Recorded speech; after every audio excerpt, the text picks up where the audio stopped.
Welcome everyone to the stream. This might be a little different than what you're expecting. I am CJ Livecast. We have a great caster here. Would you like to introduce yourself? Sure. What's up, everybody? My name's Zoinks. Thanks for having me, CJ. I'm excited to get into some Unite. Yeah, great to have you. This is the first time I've ever hosted Pokemon Unite, so I'm definitely more on the novice side, but I am really glad you are here to provide some really great content, really great understanding of what Pokemon Unite is, especially to maybe my newer audience to the game. Right now, what we're seeing is a few teams going after it. Do you want to go into explaining some of these teams that are going in?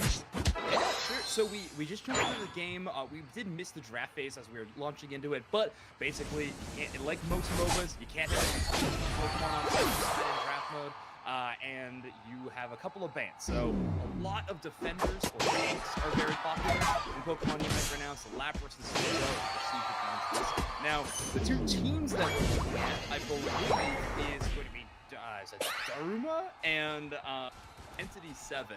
This is the Entity 7 that was from the Latin America South region all year long. So not the world qualified 7, but still a very, very strong Latin America team. And then on the other side, we're sort of looking at a who's who of North America. We got Jungle Book on this squad, JL on this team, the best Koopas to ever play the game, and you're already watching them get through. Yeah, right now, we're seeing a team kind of push through and trying to score here, and they certainly will right then, right there. Yeah. But the Umbreon seems to be doing a fairly good job by himself, given the situation that they're in.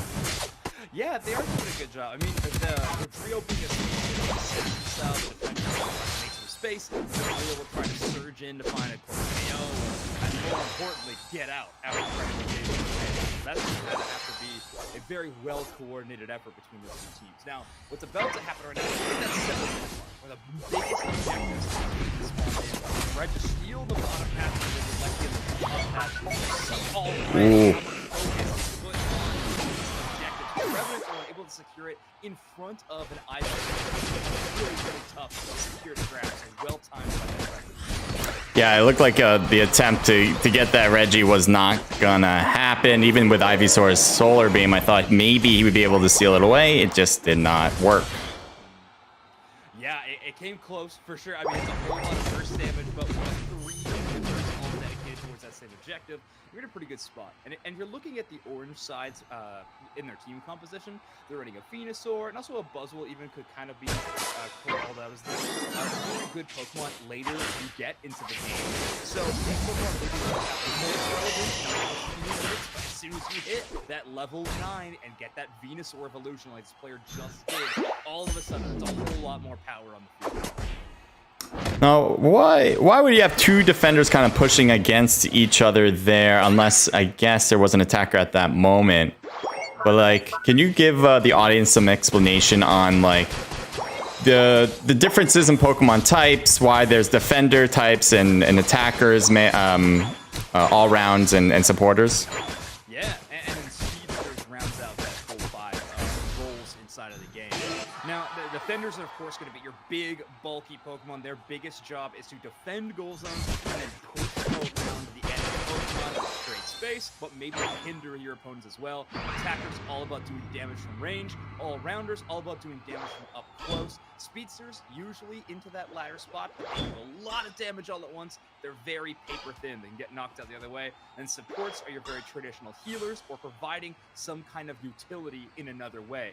Blissey, the Pokemon on the orange side, that support is a very traditional healer, amazing individual healing support, and then Unite moves are ultimate in other kind of games of the style. It charges all the way to a teammate, gives you a ton of shielding, attack speed and damage. It's a real get down this president kind of play. Yeah, that was a really good explanation. As it looks like they're going for Reggie Ice right here, right now. A lot of attacks on it, and it will go to the orange side. This time, the Venusaur gets their retribution. They missed one Reggie, but they get the second one. However, the team fight doesn't always get determined by that final hit objective. Sometimes we have to Inteleon, no slouches either. They can do a ton of damage. No Rio starts getting hurt. Eventually, find that still away from the other direction. I think the value that you're getting from them is very good. in this game, you can see the Pokemon on either side of your screen have their pictures, their HP bars, but they also have their levels in very large letters beside the name, which are so important. Pokemon Unite, you have a cap of level 15 on your Pokemon, and there's only 10 minutes to get to there, and the more powerful you are in those final moments, it becomes such a huge deal. And I think one thing it'd be important to tell people who are fairly new to the game is that when you see a level that might be different, like right now you see level 10s around, but then you also see a level 13 right there. That's going to be a major one to kind of watch out for. Don't want to be close if you are that level 10 Chansey in this case, or Blissey. And when you see something like that, like a level 10 on your support, level 13 on your attack, that's honestly an amazing job by that team to pull that off. You want to put all your resources towards your powerful damage areas. Supports are much more on the same kind of last smaller levels, so a good spot for them to be. Unfortunately, taking out this other objective, that Reggie Alecki in the top half, another Reggie. This one, it blocks and if it lands, it makes it defenseless, meaning your scores are instantaneous, and it also scores a certain amount of AoE goes on as well, 20 at full HP, and if you can weaken it, it will descend in how much as well. Yeah, it looks like that is not going to get through because they are not compounding it, but the reason they're not compounding it is down here. Exactly. Now, we talked about how important this objective is, and we've seen a couple of the ones that can spawn there. Registeel, Regiisophar, Regirock can also be there. It gives you a team-wide buff of healing, but it also gives you team-wide experience. And I already talked about how important levels are in this game. I mean, we talked about how this game is a MOBA in terms of genre. I think Unite, more so than any other MOBA, level difference is a huge, huge factor. Even if you have a 1-level advantage on the enemy, you have a gigantic advantage. The final stretch. So can you go into why this Rayquaza just came up and what is the point of it? Sure. So a few things happen in the 2. You head into the final stretch. First off, any goal you score is doubled in terms of value. So now, if you have full AOS energy pocket of 50, you score what you call that a hundo burger. Now, if the Rayquaza, you're able to knock it out, shield, a damage buff, and while you have that shield, any goal you attempt to score is accelerated in speed, making it so hard to stop you from scoring, as well as blocking them from even stopping you until that shield is depleted. So it's a very important objective, but right now the team fight is actually engaged all around it. Told you're actually supporting their Venusaur to pushing them away.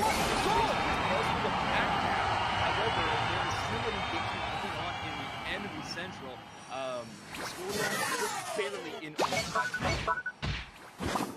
Yeah, looks like what's his name? Blastaku. He was able to score before getting back into it. Even though Orange is kind of in the lead, or was in the lead, they've lost it because they, one, didn't get Rayquaza, and two, they weren't playing defense on those areas for allowing those enemies to get points there. Yeah, engagement obviously for them to have to deal with now. And with these Rayquaza shields earned by Purple Side, they can clearly try to push towards these goal zones and find a couple of skills.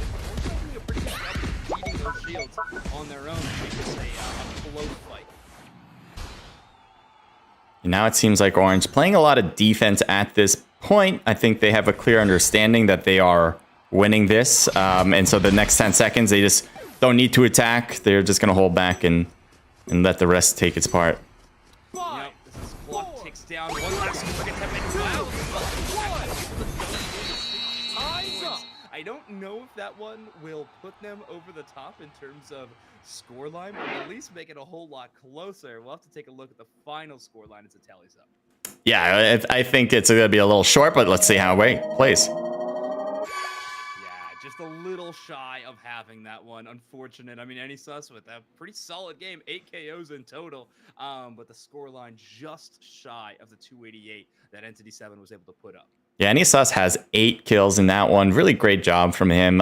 He only had those 16 points, which he got at the end, but still a really good damage output there. Well, actually, let's take a look at the specific damage count that they are able to do, and you can definitely see here. I believe he was also playing jungle, getting 32% damage. Yeah, which is really impressive.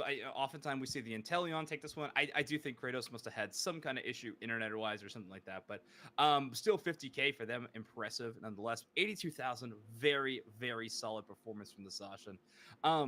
Interesting from the side of Entity 7. I mean, CH_CH, only 37,000 damage, but reminder, they are playing that speedster style role, so their KO number is honestly going to be a lot more impressive than their damage numbers. They're relying on the rest of the team to soften up the enemy targets and then charge in for those big KOs. They only came away with 2, but hey, they got to win. All right, CJ. I just had to show the audience. No, but I see what you mean. I mean, they were not really winning a lot of the battles in the beginning, I felt like. And even in the middle, I felt like they were not getting those Reggies as much as the other squad. But it didn't really matter at the end, I think mostly because they played it where the enemy wasn't. Instead of going for the Reggie at the end of the game, they went for the points. They weren't playing defense at that point, and so they were able to steal some away. Generally a good idea to do if you were the defending team or the winning team at the time, but it did not plan out the way they hoped. So you could definitely see the point difference as far as their levels, but the outcome is way different than that. Yeah. A close game, all things considered. I would say at the end, it really seemed like the purple side had a strong early game advantage, but as the game crept forward, Electro's Venusaur really seemed to be a difference maker to me. As they hit that late game, it becomes tougher and tougher to deal with. And Solo's defender play on the Umbreon, I thought also really, really impressed me. So some impressive stuff from both of these teams. And we're only starting this best of 3 right now. And currently Entity 7 with the 1 game advantage. We'll have to see how things change as we move into game number 2 and potentially 3. Let me show you guys what the rankings look a bit. If I can work this out, that'd be great. It's a tournament that's been going on basically all afternoon long, a Swiss format, so an absolute gauntlet that these teams have been running, and we had got a top 4 of it, CJ. So, I mean, so many... Oh. Might have just lost my co-caster here, but we will get him back in a moment. I'm not sure what happened there. We also went to the wrong chat here, so we'll go back here and see if that fixes it. I can hear you now, but now I have lost the... I'm like looking at myself here. Let me fix this up. I don't know what happened there, but yeah, can you go into some of these teams if you have the top 4 up as I do some of this fixing here? That would be great. You have it. I mean, we got Takuma, Nem, Bean, and Entity 7 at the top. Right? Yeah. That is it. We just saw Takuma go up against Entity 7, so already in 1 game. I think it's going to be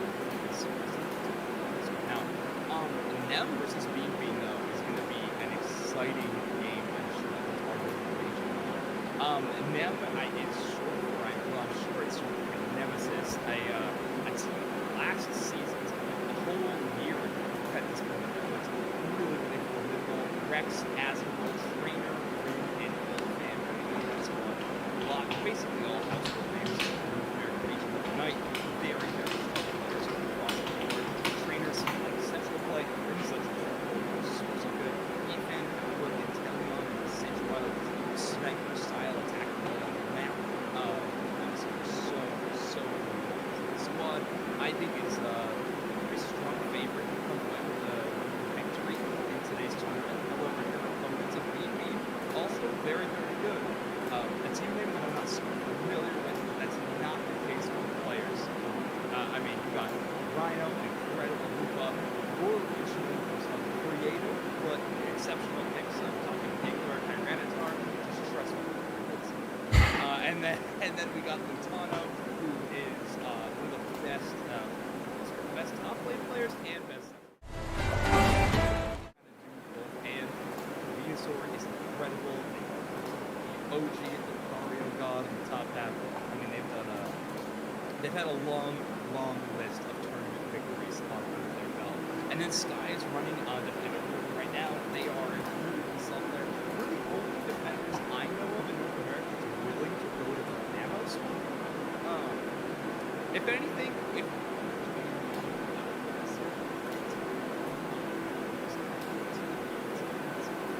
Thanks. Yeah, that was I'm still working on this, so sorry if I'm not really tuned in on what you were saying, but I really appreciate, giving everyone the heads up on what's going on. So two things I've noticed here is, one, your volume's low, so let's get you back up.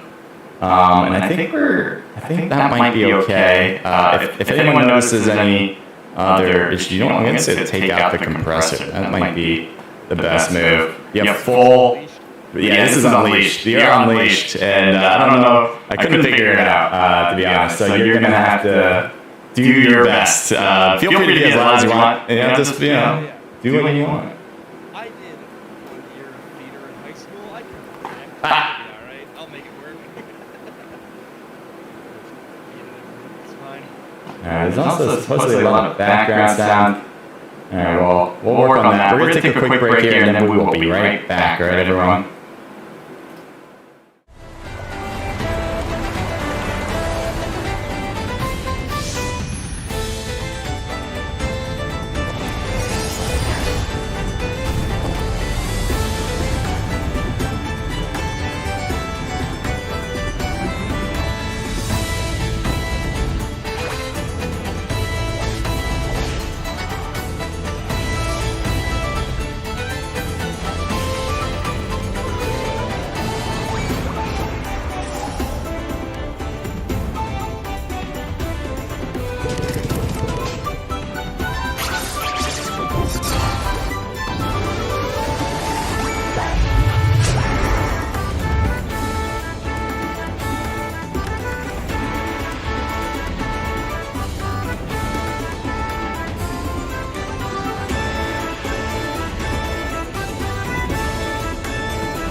When did I know we were going to be world champs?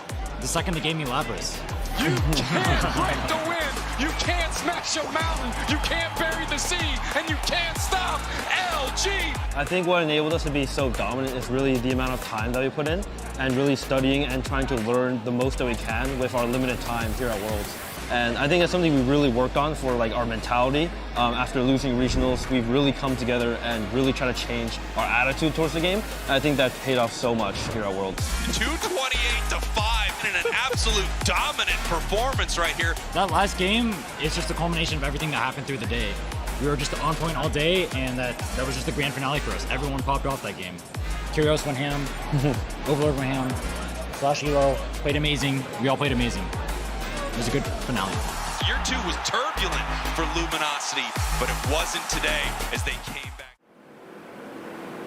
Okay, we are back from break. I hope everyone can hear us well. If you can't, well, let me know. I'll be keeping an eye on chat. But yeah, we're going through draft. Yeah, draft, a super exciting game. Unfortunately, not in ranked, which you can even see some team names in our tournament today. We didn't make it to our Final Four, but we're protesting this fact. I really think draft and ranked is a very funny team name. Maybe one day we'll get it there. But as you can see right now in front of you, this is how teams select their Pokemon they're going to be playing with a match. Each team gets one ban. So far today, it was Inteleon and Zacian. And And then that first pick of Lapras and first pick of Umbreon on either side, it just really shows you how important defenders or tanks rather are in Pokemon Unite. Yeah, you can see like a lot of lack of attackers, and I feel like that was something I've always grown up to be playing when I was playing Pokemon Unite more consistently. And I think it's just because teams realize the importance of other needs to do great in teamwork. Yeah, one thing that makes Pokemon Unite kind of unique is the early or pathing phase, or it'd be called laning phase in other games of the similar genre, is that there's, in other games like this, a lot of the times the minions or creeps will walk down the path, and they're very easy to get safely. The other team can't knock them out. In Pokemon Unite, every wild Pokemon can be knocked out by either team. So the beginning phases of the game are very defined on if your Pokemon has something good called last hitting, or do they have a big burst damage move that they can take away the wild Pokemon before the enemy can. And a lot of attackers, they do a ton of damage, but it's kind of over time. You press your A button quite a bit, you deal a decent amount of damage the more you can attack. Well, sometimes those mages or even the speedsters who could do a lot of burst damage all at once, they're a little bit better suited to this game style. So it just sort of depends on where we land. But in this game, we're going to get 2 attackers, 1 Venusaur and 1 Decidueye. We'll have to see what Demon, or better known as Yeet Fan, can do on this book. Yeah, I see the Blissey back at it again. Definitely useful for the heal, and Hoopa to bring people from one place to another. I think he's fairly a great character to utilize, especially if you want to move your whole team from one place to the other. I really like how he works. Mobility's awesome. You drop a portal on one of your goal zones, you can portal to the other side of the map instantly. It's really good.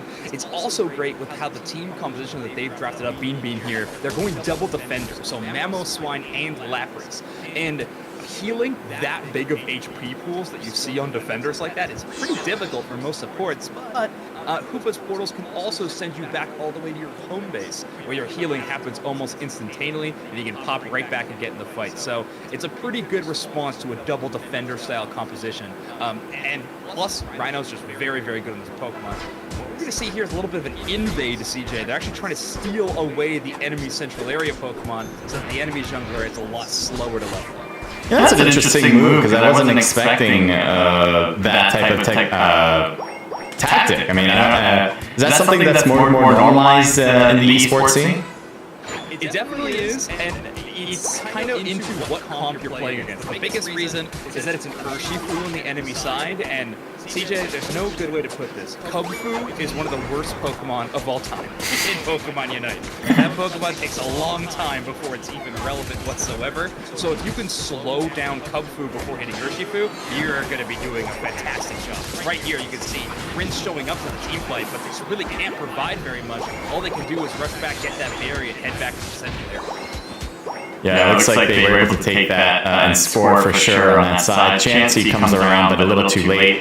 And here's Metallic trying to make something out of nothing there against Lapras. Lapras holding down the forward on zone, and now finally has a partner in hand. Yeah, Dodrio tries to sweep the KO with that Drill Peck. The problem is Buzzwole, when they hit that level 5, they get access to Superpower, one of the 2 moves, and it's that kind of pick up and grab move you've seen a few times in a row, and it is so incredibly strong. Now, from the orange side, you're seeing a lot of attempts to score, and even small amount of points. They only hit level 7, but I think they've made 3 scores in total now.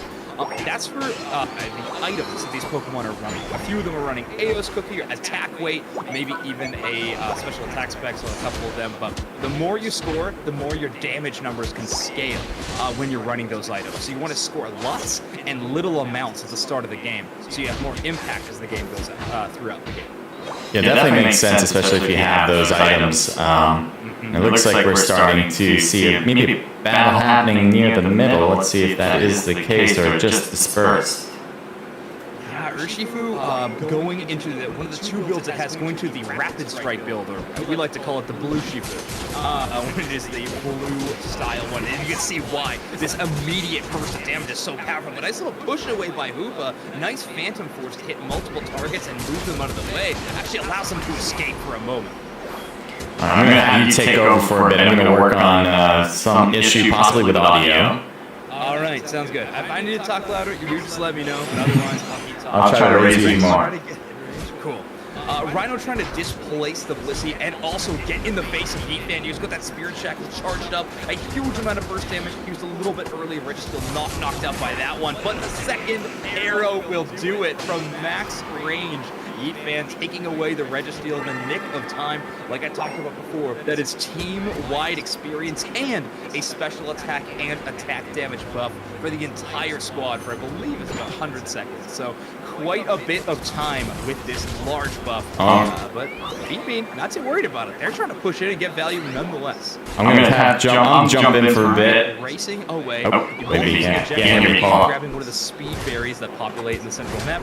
Going to rotate back towards the top path. But this Mamoswine pick, I talked about it before. I don't know if this is your first time watching Pokemon Unite. Maybe you think this is normal. I cannot express enough how much it is not. Mamoswine, a Pokemon that is not utilized very often whatsoever, but Sky makes it look like a top-tier meta Pokemon.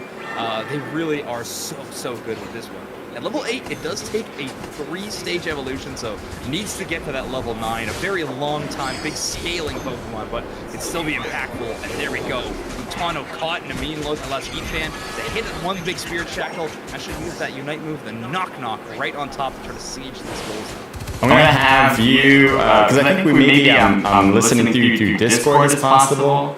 So I think I'm going to have to mute you, and if you believe I have to do something else with that, or on your side, let me know. I'm not sure if you need to, or is it just me? If you're listening to me via Discord, maybe you want to just right-click my name and turn up my user volume. Maybe that's it. I'm not too sure, but yeah. Okay. That fixes Are you hearing me through Discord or no? I am hearing you through Discord, yeah. You want to hear me through the other Streamlabs? Sure, I can do that. That'd be great. I think that'll do it. Okay, now I should be able to hear you. Perfect. Can you hear me now? Mm-hmm. Alright, great. That might fix it. Let us know in chat if that was it. If not, we'll continue. Okay, yeah. Hopefully we should have it solved now. Sorry about that stream echo a little bit. I know you all love to hear me. I don't know if you love to hear me. I'll say that. I do. That's why I had it in. People didn't like it though. Perfect. For some reason. The masses, always my enemy. Dojiro gonna take that secure, very impressive in front of a Decidueye. However, Decidueye gonna get that one KO, and now things aren't looking too good for this poor Venusaur. A 3-on-1 situation, a bit too much for them to overcome. You can see here, Purple actually rotating to the top path thanks to that Koopa Unite move. All you gotta do is click the button, and you show up with that big portal. Yeah, it seemed like Venusaur just wasn't able to get that Blissey at all, just constantly healing. And that will certainly, that's pretty much why it's a great support. This Lapras is trying every possible option to score, and I don't know how he's not going down, let alone being able to stick around a bunch of other enemies. Yeah, Lapras kind of has everything going for it in terms of a defender. It's why it's considered so top-tier powerful. And you don't even play it in the tank role normally. A lot of players play it in the top path almost solo, much like an all-rounder or something similar. But Lapras has a lot of good defense, a lot of good HP, but most importantly, its passive ability that it has is called Shell Armor. And if it was ever to take any burst of damage that would be worth more than, I believe it's 20% or no more than 10% of its HP, it would then be reduced by 25%. So Lapras just constantly slowing down burst damage makes it a very tough Pokemon to knock out. Oh, looks like we're going to see more here. Well, we did see more. There we go. And Umbreon seems to be leading. Venusaur does come back with a Solar Beam, just goes wide. Rin able to deal with that one on the Urshifu, and all of a sudden, him stacked up like a squadron. All 5 of them being able to take down the likes of Bean. A little bit of a misplaced portal potentially. The Venusaur Unite move not having much follow-up on it. Now the orange side of a pretty considerable lead in terms of points. A Regieleki walking down path, and the chance to rotate down towards bottom path. Yeah, that was great teamwork, obviously, of all 5 of your players, and there was no need to really keep anyone on the south side, so you might as well all attack while they were out. They got a ton of kills there, and they also have the most points currently, so everything seems to be going in their favor. The levels are looking great for them, too. Yes, definitely. The only team to hit 13. They got 2 players at that rank limit. So a pretty awesome spot. Regieleki did hit, but no one on the side of Nem is really in position to try to backcap and increase their score lead even further. Going into the final fight, though, this shield from Regice and a little bit of that healing buff might become relevant. It also gave them a team-wide experience boost, which allowed both the Dodrio and the Venusaur to catch up to the level 13. So Yeah, they just got the advantage there. Mm-hmm. Well, will they capitalize? Because right now they need to obviously take this out or go for the scores like the first match we watched, where they kind of forgot about Rayquaza and moved on to another. Yeah, a lot of strategies you can employ. Sky dropping the Mammoth Rampage right on multiple enemy targets, but a well-timed Bliss assistance really shuts down that value all across the way. Mammoth went caught in a meat look, but Lutano starts getting to work on this Venusaur. That's one target down, a 30-second respawn time on the Dodrio, but this Venusaur is still getting value everywhere. Big Solar Beam hits into that corridor, so many targets hit, and now Rayquaza is going to be the major objective everybody's focusing on. Yeah, right now it looks like they have the advantage to take it out, and oh, it's stolen by who else but Blissey. Oh, Blissey, notorious for steals like this. Rex in the final moments swings in and takes that one away. Buzzwole may have gotten a KO streak of 3, a nice little 3-piece, but I don't know if that's going to take the MVP award away from Rex and Blissey. Well timed there. Yeah. CJ, support Pokemon do have a slight buff to their damaging move against the wild Pokemon. They get a little bit at 5 and a little bit more at 9. So Blissey having a bit of a damage buff with his Egg Bomb if it's aimed at Rayquaza, but it's still, those are so hard to time. Well done by Rex. Clutch out and raised. Yeah, Blissey was alive the entirety of the time. Obviously a big, major kind of tank with health. But still, that is majorly impressive. He had so many enemies surrounding Rayquaza at the same time. Yeah, it's tough. Sometimes we get into what could be called a flip scenario, but the fact that they were able to take the rate and then immediately just sweep the team fight the other direction, I think is a very impressive part. Metallic absolutely going off on that Buzzwole in those final moments. A Pokemon I really love to play in, as well as kind of talk about in competitive games, because I think Buzzwole is still one of those sort of, it's a popular Pokemon in competitive, but I still think there's the skill ceiling's even higher. I think we're going to see better and better Buzzwole players coming up in the most recent months. Yeah, Metallic going crazy there. Love the amount of points he was getting. And then Sky on the other end getting 11 assists. That is going to be a huge amount. Unfortunately, just didn't work out for them. But as a defender, it is very important to have that number pretty high up. Yes, absolutely.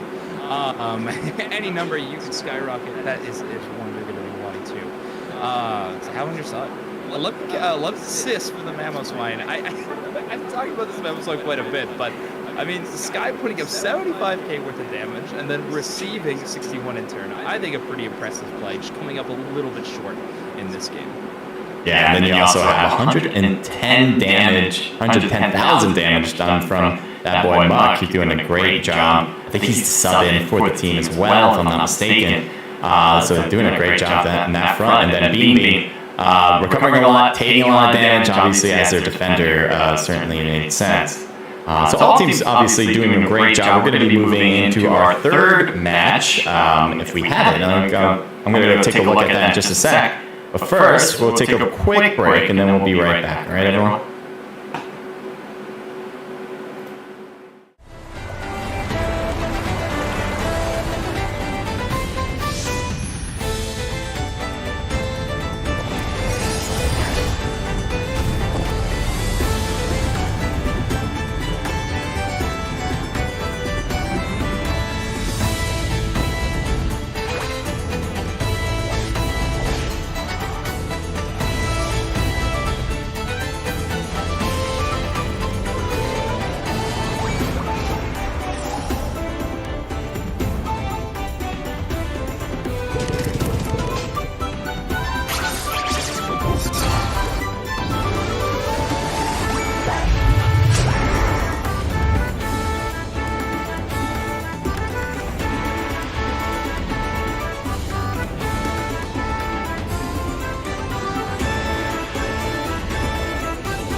didn't know we were going to be world champs.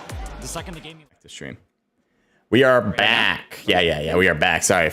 I'm trying to get the audio working, and we'll get going soon. There might be something that could fix it. But yeah. Right now I'm trying to. Obviously, with mics and everything for everyone watching, it's kind of a lot going on for input for your computer. So it could be difficult. Yeah. So many layers. Yeah, the only thing I could think of is if you want to mute the Streamlabs application that I'm in, and then just take audio from Discord. Yeah, that might be. I'm taking audio. What I'm doing, I just really did a cookie cutter move here. I just made all the audio go through one audio feed, and so everything should be feeding through that. And if that's turned off, everything turns off essentially. But I think everyone should be able to hear you without echo. Okay, sounds good. Yeah. Hey, okay, yeah. Gamma's saying we're good now. I hope. I hope so too. It should be all right. Yeah. Finally, it's good now. Great. Okay. Yeah. Anyway, sorry about that, everyone. I know that was kind of annoying, and if for all of you who stayed tuned in, fantastic. You guys are great. Again, we are going to go into our next round if we have it, but I'm not sure what the record is for the other two teams, because we just watched two teams, one team for first match, another team for their second match. And so it is best of three. Both teams could have easily ended their matches. At the same time, it's possible that there is a third match for us to get into. So hopefully we can get that information as soon as we can. And then move forward from there. All right, so I'm going to have you take over again, if you don't mind, and then I'm going to look into it. Yeah, I can take over for, as much as you'd like. Thank you. Yeah, I mean, the two teams that we don't quite know exactly who those two teams are. I'm sure we're getting reached out to the either squad. But I think from what we've already seen today, we have a pretty fantastic top four. I mean, our first game that we saw in the first best of three came down to the wire, ended up being a few back caps that ended up kind of determining the victor in that matchup specifically.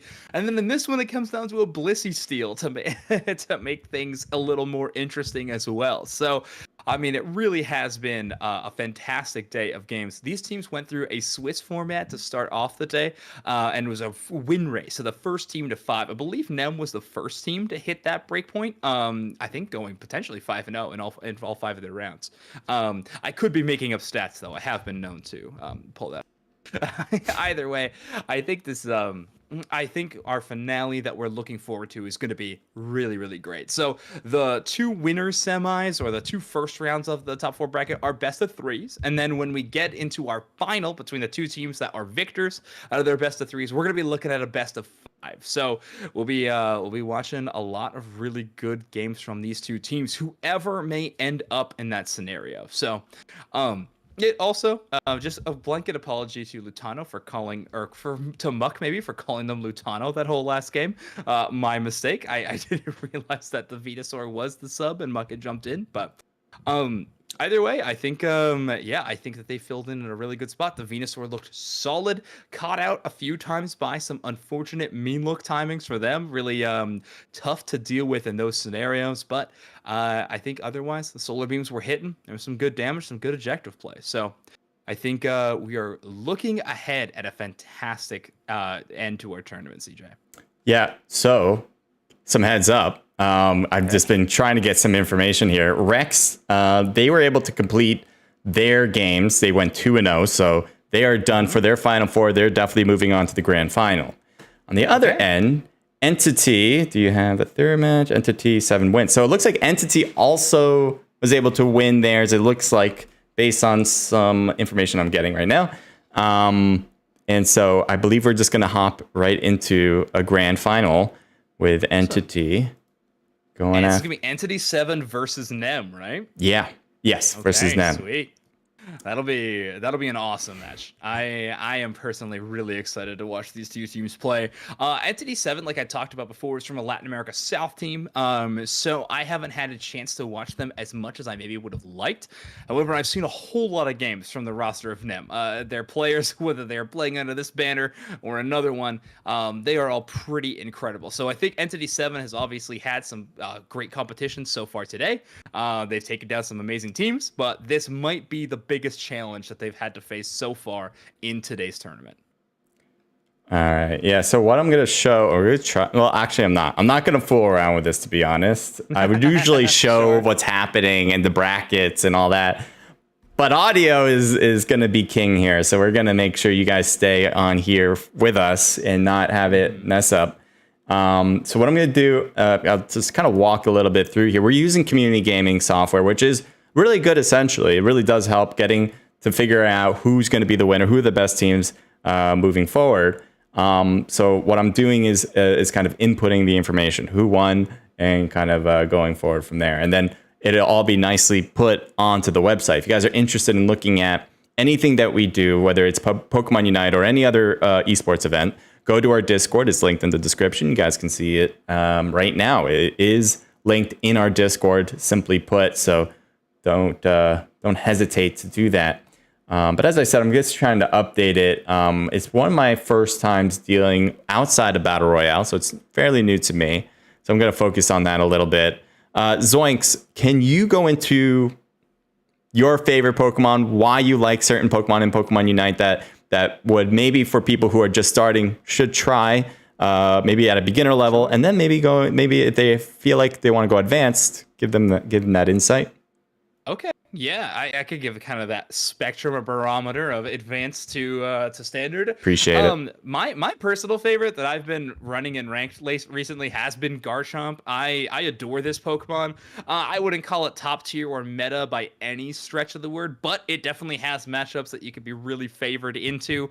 In a ranked scenario, it could be kind of tough, but I have a lot of fun with that Pokemon. I think it's a really good time. No one expects you to be KO'd by a Gibble at 1 minute mark, because you shouldn't, but that Pokemon hits so incredibly hard at the start. So I love playing that Pokemon. Now, when it comes to if you're picking up the game and you want to start trying out a new role or something like that, definitely just sort of, if you play other games similar to this, find a similar role. It'll play much alike to that. However, if you're brand new to the game, you do get a kind of a few Pokemon that game gives you immediately.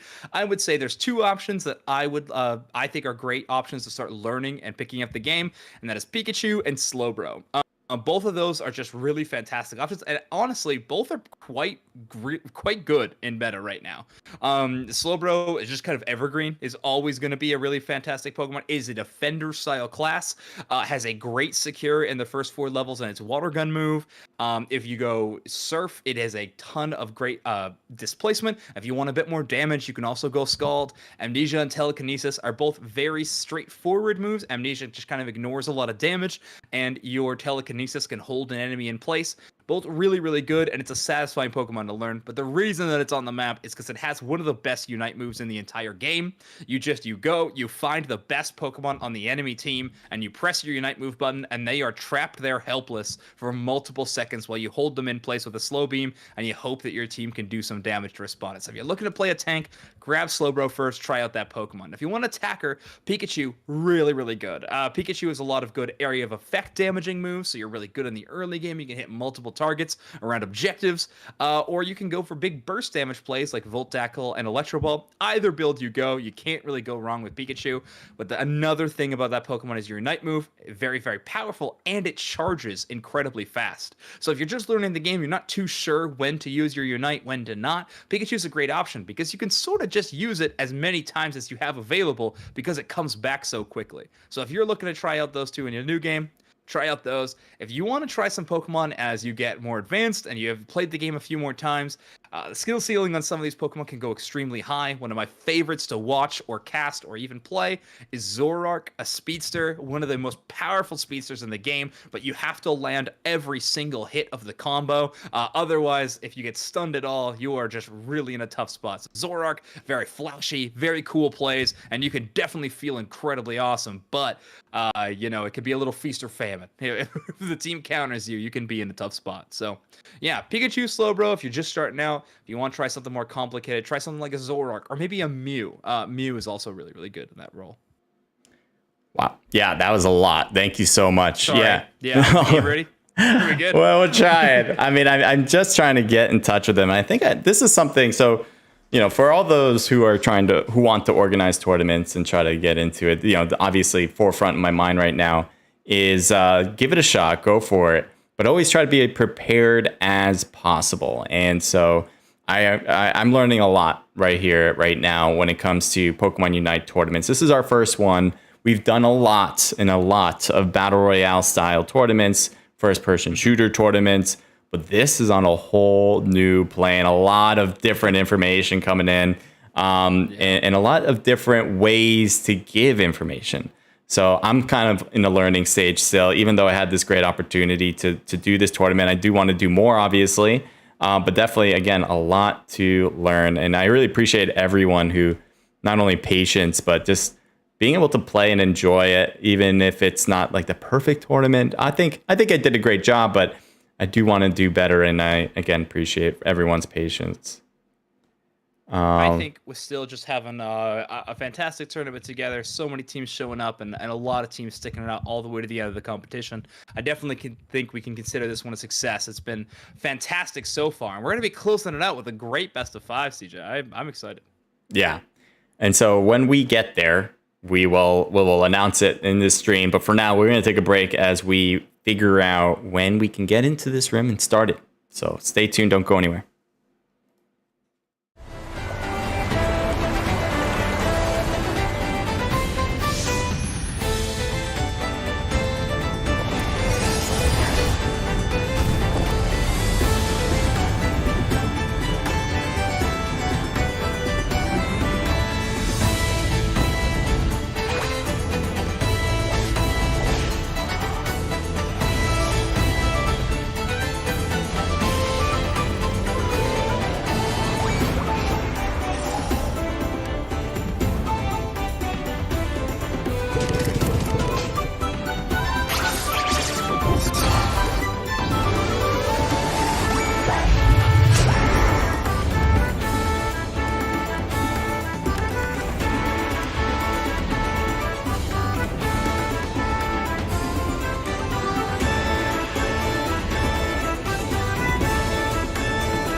When did I know we were going to be world champs?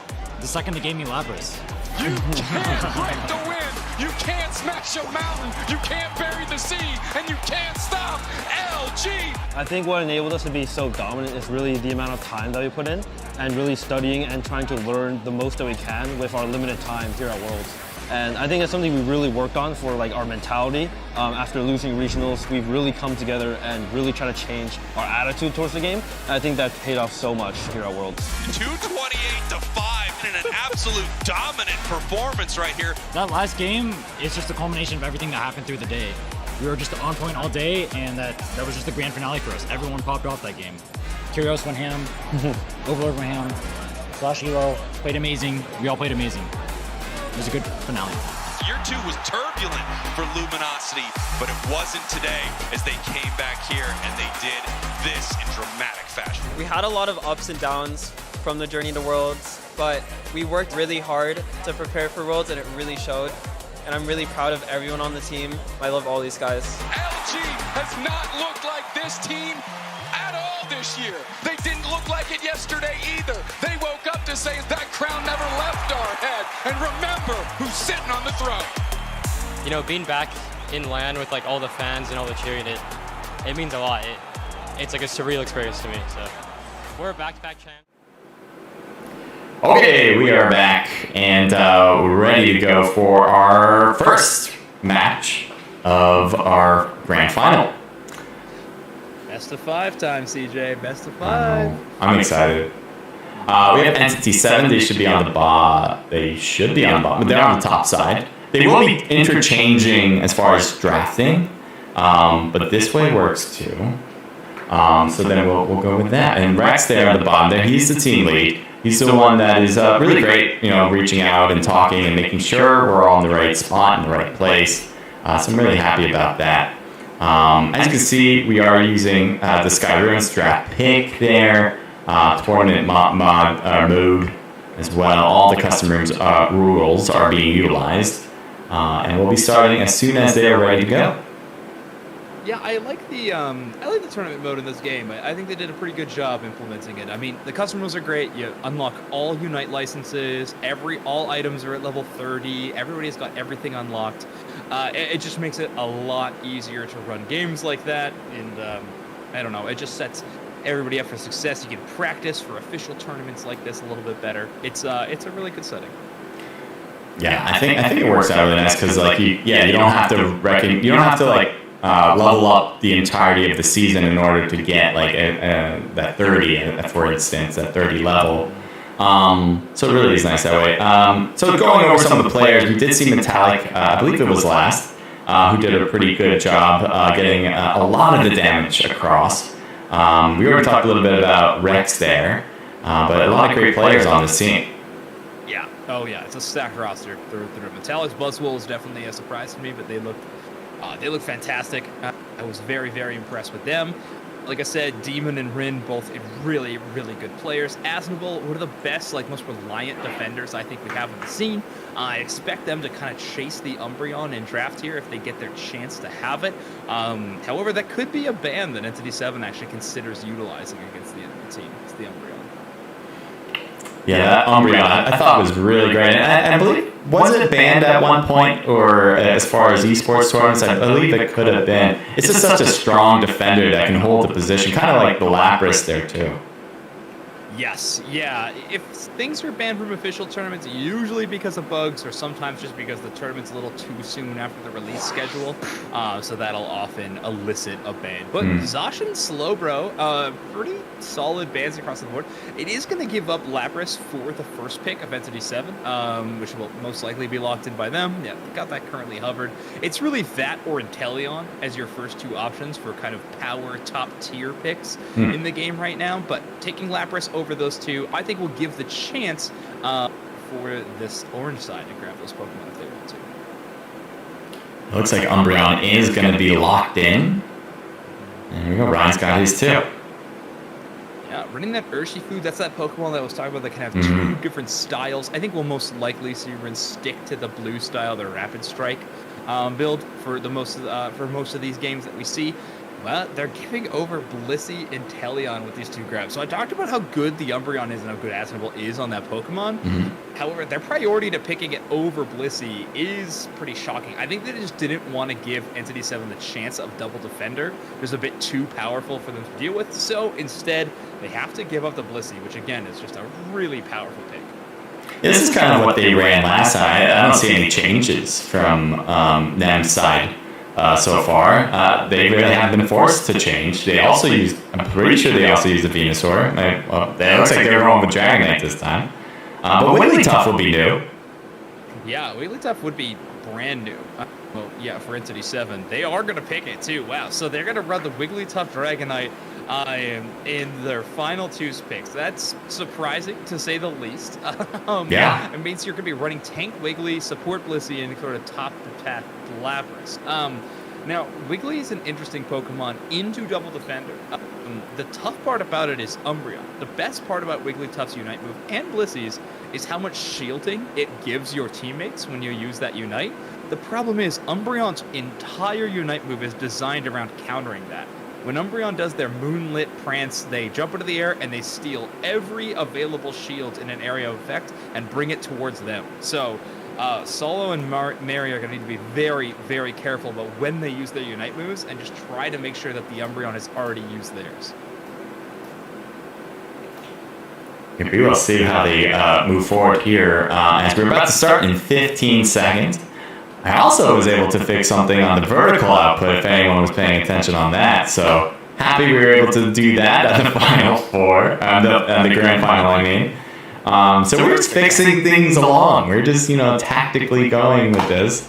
But here we go. As they load in, we'll be ready to go. Now, who do you believe will take this one? Obviously, you're saying Nems is kind of stacked, but Entity 7, they have certainly made their way with a nice little comeback. They were the last team to get into the Final Four, but they were obviously made their way through with a 2-in-a-row win to get here. They look really good. I mean, the one game that we got to see from them looked really, really solid. They are bringing some very untraditional picks to this screen, which normally gives me a little bit of hesitation. However, they do have the Blissey, Lapras, which those two, and Inteleon, and just that trifecta worth of Pokemon is always enough to really make me consider putting you far ahead. Now, what I think is going to be interesting is the early game that they're able to pull off here. Wigglytuff and Inteleon have a really interesting kind of synergy between the two of them. Wigglytuff's Sing move will, of course, be a little bit of a crowd control that puts enemies to sleep if they hear too many notes of that song. However, it also, for a factor, whenever a Pokemon is asleep, their special defense is cut in half. So if a Inteleon can hit a target who is sleeping with a big burst of damage, it'll, of course, do even more thanks to that special defense spread, which is a really, really cool synergistic play you can try to pull off in Bot Path.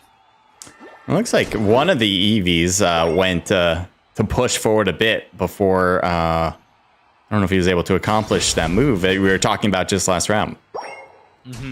Yeah, they're trying to cut off the invade, actually. I think trying to allow Ren to have a little bit more free space. You can see the red buff, so that red circle around them means that they were able to, at the very least, stop the enemy from stealing away that buff, even if Ren did not get it specifically.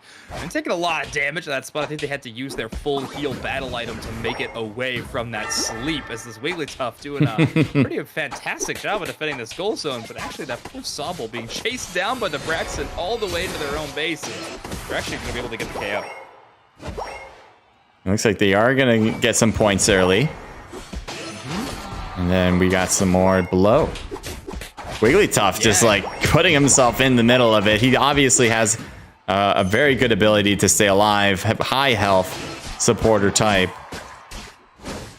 Yeah, and running that Sing also just makes them so much more sustainable. I mean, the fact that you're putting down enemy targets for multiple seconds and able to get away is just so huge. And this, obviously, they're playing it really, really solid. It's not an easy Pokemon to play when you're going into so many targets like that. 3, 4 enemy Pokemon rushing your goal zone at a time, but each and every time they seem to be dealing with it in stride. So, impressive play there. His problem, though, starts happening when Urshifu gets within range, just dodging that Solar Blade thanks to the Dragon Dance. So lucky for the Dragon Dance, they're going to get some space, but it seems like their chase isn't quite over.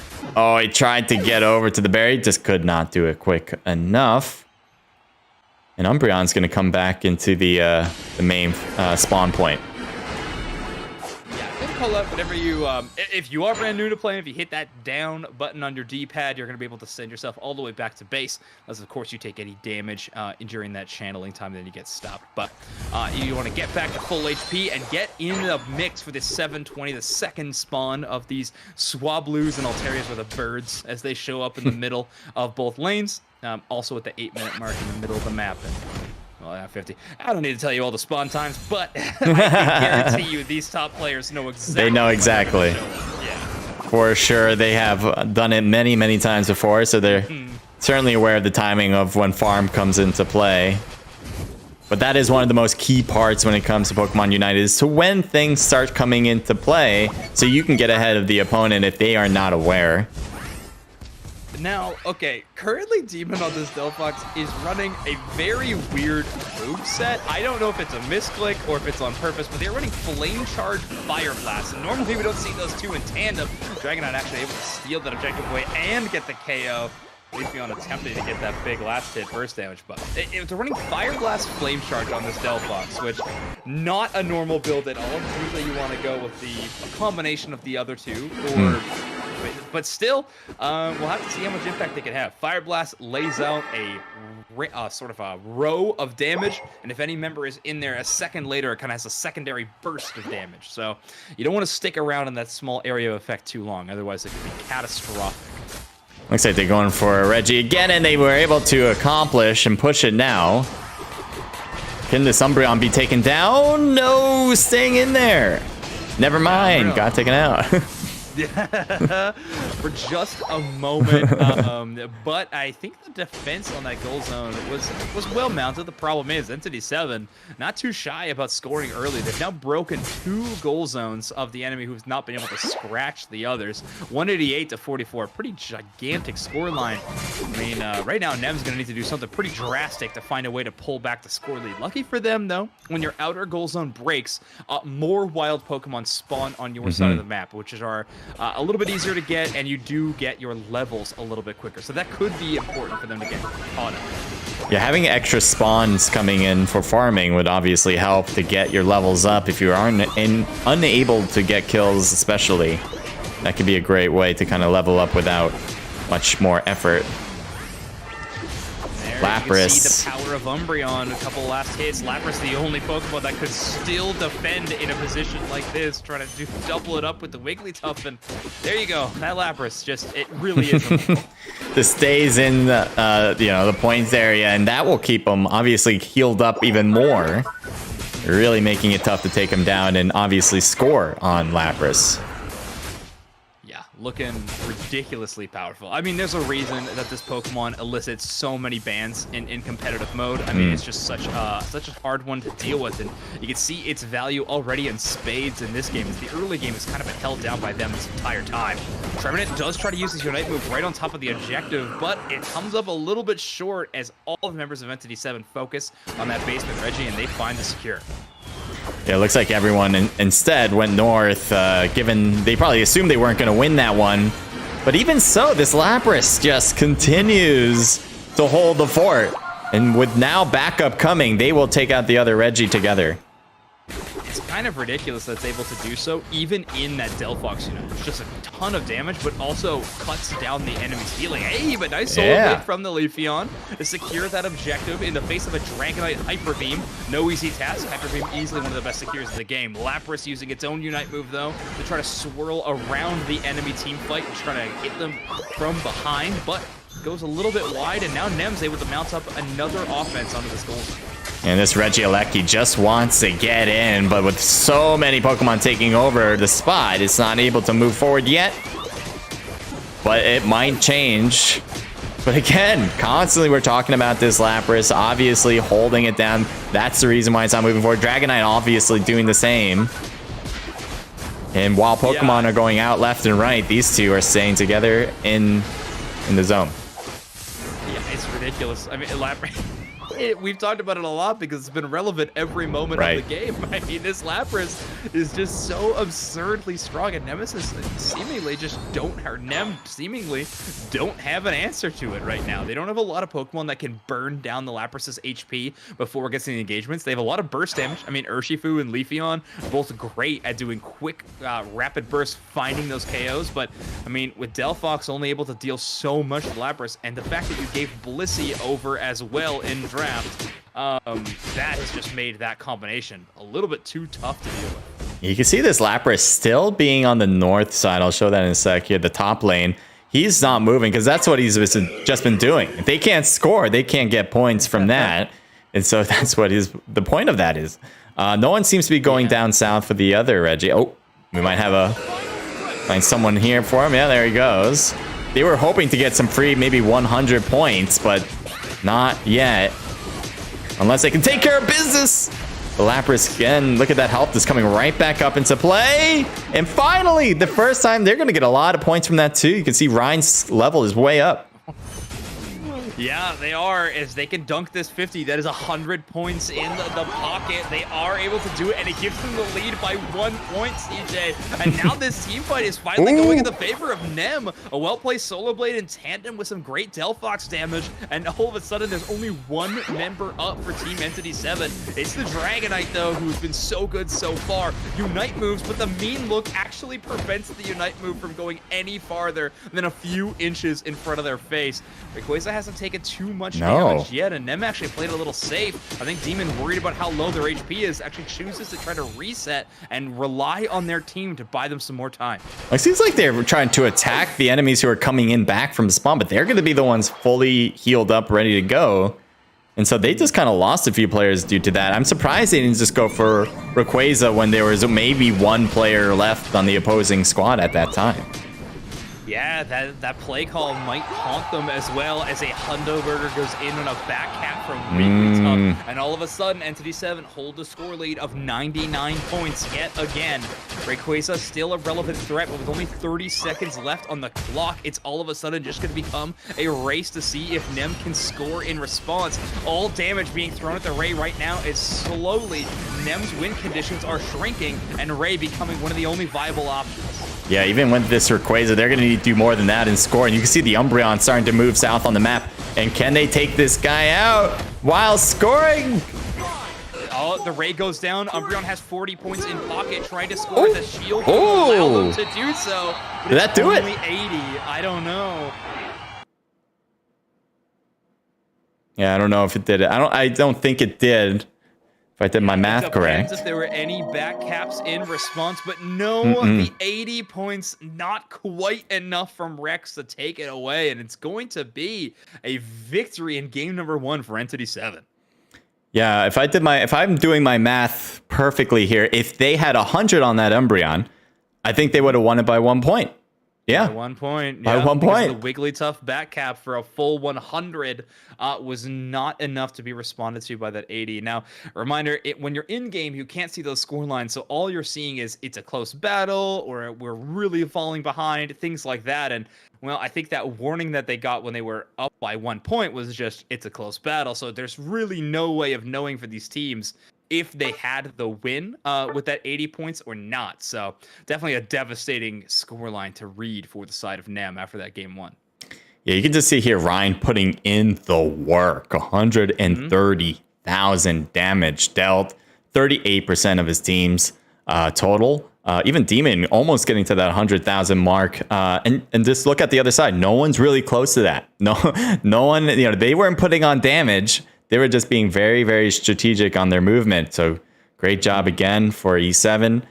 They continue to do well in that regard. I feel like they've won a lot of games that way. Just being being smart, even though they're not the major damage dealers. I'm sure there are in many games, but so far what we've seen in these matches is they are just a little bit more strategic to make sure that they inch a little bit higher in points compared to the other team. And obviously that is what's going to give you the win in the end.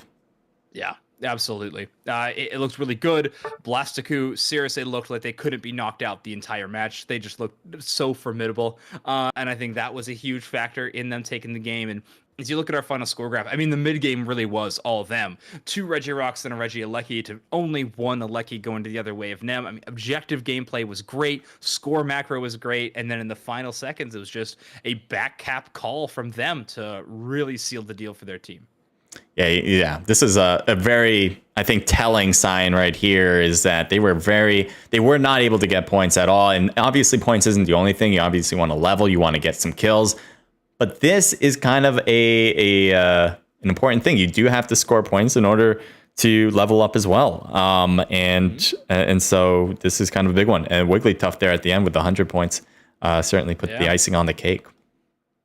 Yeah, the Wiggly, the pretty crazy call out. I am impressed it worked as well as it did. But if I was to pin something on the victory screen for Entity 7, I think it's that Blissey Lapras combination. Like, Nem just had no idea how to take down this Pokemon until the very end, where it really took all Unite moves on deck to take that final KO. But well, even with Dragonite, like this is just very tanky. Like it's going to take a lot of damage in order to remove them. And I guess that's a big reason why Nims were having so much damage, but obviously without the win, is that they were putting on a lot of damage. You can even see their kills are pretty high, but just not enough. So we're going to move on to our next round. At least we'll try, as the room is going to be made. And, are we, did I do something? We're not in. Oh, we're into the next game. Let's do it. Never mind. Sometimes if you just stay in the stats lobby, it just carries you through. So it looks like we're in a good spot this time. Teams are going to be flip-flopped now on side because of how the draft mode works. We want to give both teams a chance at first pick. And with first pick, it's going to be Nem grabbing that Zacian, who was banned last game. Yeah, you're right. That was a banned, and now bringing it back to do some damage. Slowbro, on the other hand, and Lapras, on the other hand, is now banned. So that will certainly be a change of pace for both teams. As you were mentioning how OP it was, we were just seeing literally on screen how OP it was. So we'll see how it'll fare out. Tell us a little bit about this Pokemon that obviously was banned before, but now will be in play here. Yes, Zacian, this Pokemon was a terror upon release. It was broken to the 10th degree. It has been toned down a little bit. It is still incredibly strong, and you can see the item build that Metallic is running right now, that Razor Claw and Scope Lens. Both of those are critical hit, percent increasing held items, and Zacian is one of those Pokemon that gets access to critical hits starting at level 2. So a Pokemon that just very early on can do all of a sudden big swings of damage where you maybe would not expect, and is a very, very good Pokemon at really taking any 1v1 fight their direction.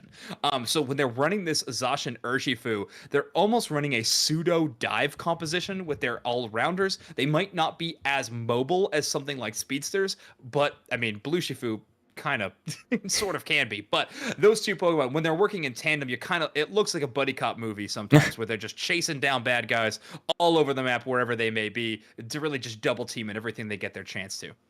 Yes, it kind of reminds me of Greninja because you were talking about, critical hit being high. That is a Pokemon that has a high critical hit. I have not seen it being used in esports. I think it's just too glassy, too easy to take down. But love that one. I use it all the time for fun.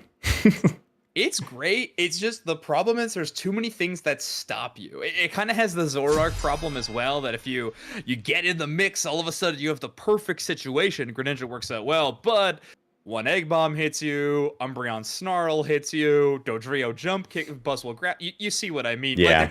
There's just so many things that could halt you in your tracks, and that's really tough for Greninja. Now, one spot you do see Greninja played in competitive is when the enemy team is running double attacker, or more specifically double mage, like kind of squishier attacker Pokemon that do a little special attack damage. Those kind of options, Greninja's amazing because you can move around the map quite incognito, running that smoke screen, going from tall grass to tall grass. The defenders are none the wiser, and all of a sudden Greninja KOs your whole back. So those are kind of those unique situations, but in draft mode, you usually won't see it unless it's that final pick. And you're like, you know what? Greninja can work here. And then you just lock it in. Sometimes you'll see those moments. It's like this Chansey's is moving forward without going after any of the farm on the way. What is the move here to intrude, as you were mentioning before? Yes, the intrusion, The the intrusion. invasion, Whatever the break word and we're enter. using here. I mean, this Pokemon is committing crimes wherever it gets the chance to. And Entity 7 going with this double invade strategy again. So, a few Pokemon are known to use invade. Now, one of the reasons that Blissey can't is they're running that experience share. Now, experience share is great for so many reasons. One of them, it gives you passive movement speed, so they'll be able to get there a little bit quicker if they didn't have that movement, that item equipped. But also, they just get passive experience as the game goes on. So they're not too worried about knocking out those wild Pokemon. They can give all of those to Buzzwole. They'll catch up on their own as the experience share ticks up, as long as they are the lowest experience on their team. So when you run double experience share, like Umbreon and Blissey having access to that, pretty much everybody is, or at least one person is always benefiting from that, and that's why you run those items 2 at a time. Having your insight is a lot, and we really appreciate it. It's a big game. I'm sorry. Oh, you're so great. This is amazing. And if anyone listening in, I mean, you should definitely hear this guy. He's got all the information. I mean, you could just tell. Yeah, I'll open up I'll write a book one day. Yeah, you should. Until that point.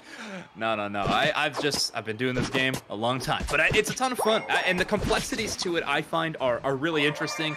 On the surface, Pokemon Unite could definitely be considered, it's a Pokemon MOBA, maybe not that complicated, but when you really get down to it, there is a lot to this game, and I think top players really express that in really cool ways, which makes this game so exciting for me to deal with. And, well, one of those ways you can see is how well Nem's doing here in the bottom half. I mean, Trevenant already at level 5, well outpacing that Umbreon. I mean, Trevenant was just staying in the bottom half the whole time where Umbreon was trying to pull off these invades, so it allows Trevenant to level up a little bit faster, and you could already see that pressure that they're putting into the bottom half. Yeah, I think they're going to return to the north side, or just having the path just in case kind of thing. As Umbreon will start moving forward a bit and hold some people back. I feel like both sides are kind of holding the line more this time. We saw a major move from them to like really grab points in the beginning. They really took down 2 goals quickly, but now we're not seeing that same push. We're seeing definitely making sure these goals don't break. And then maybe we'll see with the Reggies coming out a big change from that. Yeah, Entity 7 playing it a little bit safer for sure. Last game, they were very, very aggressive near the game, but I think it's because they got away with a few things there. Ivysaur caught in place by this Trevenant, but Solar Beam is going to be a whole lot of damage to Dodrio getting the credit for that last one here. And Entity 7, the first one's on the objective board, but Nem with a bit of a split focus, showing people in the bottom path, but also securing Regieleki in the top path. Yeah, the Regieleki goes through, but now we're seeing everyone go to the south. And a lot of battle in here.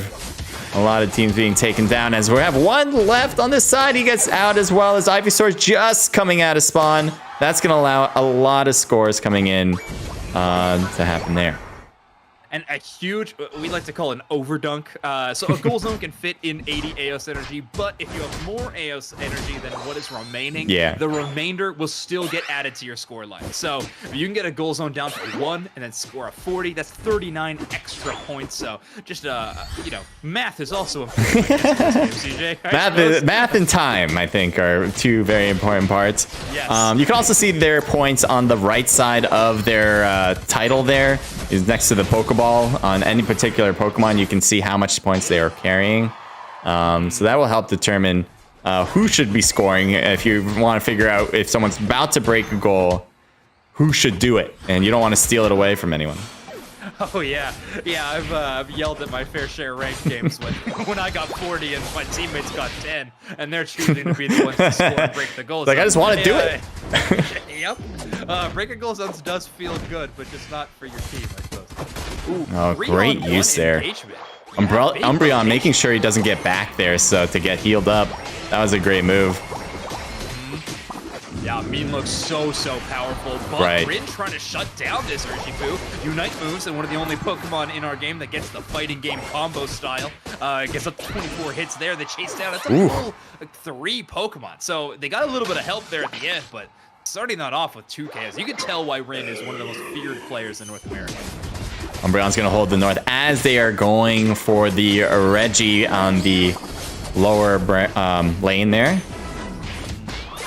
Yeah, Entity 7 is sort of giving up that basement Reggie. They do not want that one at all. They want to catch up a bit in the scoreline, so they're actually showing more focus towards the top. Only one member, Dodrio, but they're making it look pretty good. They get one in that exchange with one quick eject button. They actually dash all the way back to the enemy goal zone to get some scores. So sort of evading the Trevenant there the whole time. And actually, I think that was their agility move. But still, a really, really nice play from them. And Reggie and Lucky not secured by Nem. Entity 7 in pole position to take this team fight as well. Yeah, they were a little late to push this as they lost one on the lower end, but will it matter? Will they be able to get it regardless is going to be still foreseen here. You see here, I mean, scoring in that second tier goal zone as well on the bottom side, and now they have to chase all the way back. This Buzzful going all the way into the enemy side. Yeah, they are not going to be able to defend against this as they do manage to get the Reggie on north. And now they are going for it. They are putting everyone to this north side, knowing that the Reggie's on their side as well, giving them the 6th Man of the Year award. Yeah, Reggie Lucky, you showed up, so thank you very much. I don't think it's going to hit that goal zone, but I think the impact there was still pretty solid. At the very least, the Reggie isn't headed towards your direction. And I think that's a positive that you have to come away with in some of these engagements, especially when you're playing from behind. When you're playing from behind and you get KO'd, you're not giving as much of experience over to the enemy team as if you were when you were going to be ahead. So just stealing those objectives away so the score pressure doesn't get insane, not too bad of an option. So I think that play call by Entity 7 makes sense. Even if you lose the team fight in the end, at least that Reggie's not walking towards you. Yeah, I think once they got the Reggie, maybe backing off from that. But usually you want to back off to go to the other Reggie, but the other Reggie wasn't there anymore. So I guess they figured why not follow through with it, continue to push on the goal. But I don't think that led to many prosperous moves there as they lost a few Pokemon on the way. Yeah, it's been an interesting game from Entity 7 so far, because every time we look into them, their 1v1 fights are looking pretty good, but all of a sudden when all 5 show up, it seems that Nem is taking the upper hand in those scenarios, and I think that's the reason is we're seeing that Urshifu Zacian just incredible frontline pressure that is tough to deal with. Now, the Cotton Mean look right now, and Dodrio really making it tough for them. They're going to get the full execute. Uses the Unite move really late. Like, they're not going to get it back before this final stretch, but this is probably our final team fight of the game. Yeah, Dugtree, I love the way he moved around there, pushing the enemy around like a ragdoll, and just to make sure those kills are going to come into play, but he's taken down as well. This could be problematic. When Unite moves gets in that unbound form, and just the moves it gets access to are just such huge stuns. That Hyperspace Fury hits a giant area of effect, and even a Pokemon like Dodrio has full heal and agility, and just all those options can't get you out of that spot sometimes. And now these teams are going to be coming back off a respawn, but the thing for Nem is they have a lot of Unite moves left, where on the other side, Entity 7 currently has none available. Yeah, we'll see how they play this. Oh, he's stuck in there. He's taken down. He was moving and grooving until then. Obviously, Mean Look doing was a very big part of that. And now it looks like they're going after the Rayquaza to finish it off. Yeah, though you do have Rex nearby. Well, not if Demon can help it. Taking 2, and then Hootla getting involved in as well, and that's Zacian charging through. And this is what an early game lead gives you the advantage for, right? You have the chance. You don't need to go after Rayquaza at all. The enemy team does. You can take a fight, peel back, take a fight, peel back, allow the enemy to walk up to Rayquaza, have to start dealing with it, and then that's your chance to strike. Well played by Nem, and all of a sudden, our series is tied up 1-1. Yeah, what a great move. Obviously, as you mentioned, you put it perfectly, that Rayquaza, they just need to play a little defense. They didn't need to attack it. They didn't need to kind of do 2 things at the same time. They just need to do the one thing and prevent the other team from either getting that Rayquaza and simply playing defense, whether it's the Rayquaza or the points from the goals. And so they did a great job on both fronts at the end game. Let's go into some of these scores here. Rex doing huge with the 15 assists. No points, but not required, I suppose. Yeah, I mean, yeah, let's give it to him for sure. 0 points. Come on, Rex. You could have pulled that. You did better. No, Come on. 15 assists is impressive. And that's just credit to the Hoopa for hitting so many targets all at once. Those big stuns, like I was talking about, even those portals, the damage numbers can look really good. Rin again with another 6-digit damage game, 103,000 damage. This Urshifu, I mean, I think Entity 7's got to start considering a ban on this Pokemon right now. I mean, last game in this position, they banned Zacian when they went to first pick. I do think that maybe we should consider swapping over. Oh, yeah? Just too much damage output, huh? I just think it's so good. It's very versatile. The invade strategy that Entity 7's been trying to do to slow down the Urshifu has been good, but I think that Nem just has the read on it right now. I personally would rather them try to counter the Urshifu rather than Lapras, but we'll have to see. And this is what we're seeing from L7 again. You know, they were trying to play it cool throughout the game and then play strategically to kind of win one out. They were not able to do that this time around, and so this is kind of the opposite, where you do need to have a more consistent full game rather than just the end game pulling it out. So this is obviously showing what normally happens in these cases where someone has the lead. They tend to hold it. It can be reversed, no problem. But for lack of a better way to explain it, you do need to do a good combination of all things: kills, leveling up, and getting points. Comeback mechanics are powerful in Pokemon Unite for sure. Like, there's a lot of ways that you could swing a game back in your favor, but those get, I'd say, less and less relevant the better and better teams that you play. Like, a good team will know how to get a lead and hold on to a lead. And when you start getting snowballed by a really good team, that is such a tough position to be in. The best teams don't lose leads, I think, is sort of how Unite can play out. And, well, I mean, Nem pulling that off in that game, certainly. Yeah, you can see here, they didn't even score in the last 2 minutes of the game. They scored all their points mostly in the first half, mostly in the first 2 minutes. I guess you could say maybe the fourth and 6 minutes in between. But, you know, they didn't really try to kind of put everything in one basket, all their eggs in one basket. They went consistent mode. And I think that's going to lead to more positive outcomes than trying to just get your end game to be the finisher. Yeah, certainly. All right. Absolutely agree with that. So we will move on to our third match. As we said, it's tied up now. Do I need to get back into the room? I think so. Oh, yeah, you definitely will. Let's see. Oh, thank you for doing that. Zoinks being ahead of schedule here. Oh, yeah. Yeah, I just messaged him. Hopefully they're ready to go. All right, let's see if we can bring this to full 2 camera. I'm scared for that. Oh, but no. We'll see if it works. All right, here it is. Okay. Yeah, I had a feeling this was gonna happen. There's something up. There's just something up with this thing. Like, I cannot explain. So I'm just gonna, I don't know. I can try to fool around with it to kind of make it work, but it's been like this. And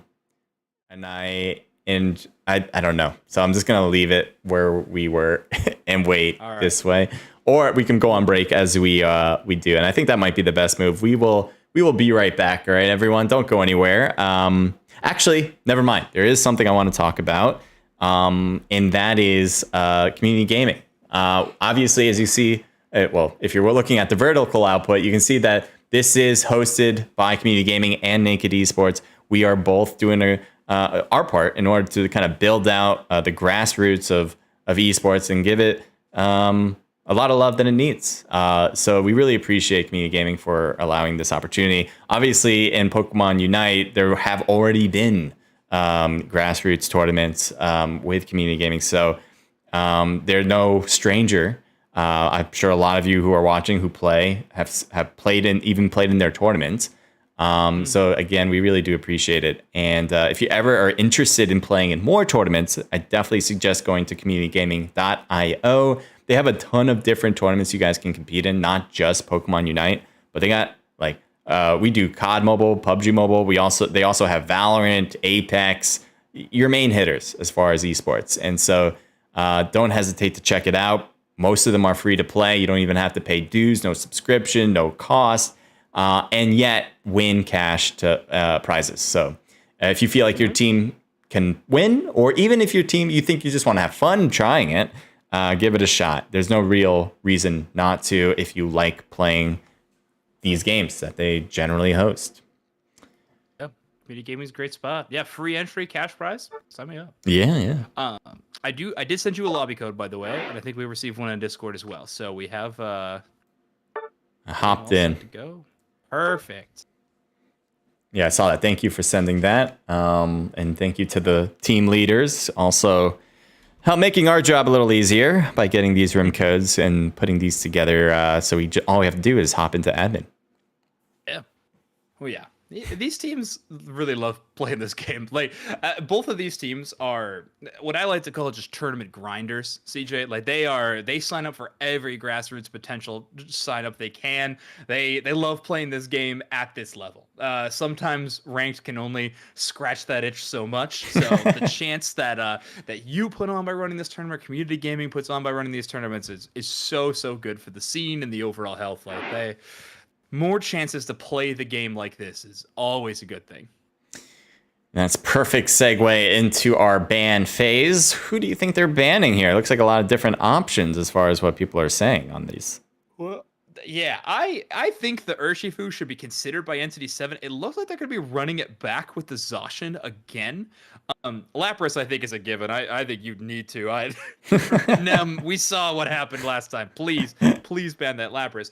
Now, what is an interesting option for Entity 7 to do is they could grab the Zacian, or ban the Zacian, and pick Urshifu first pick.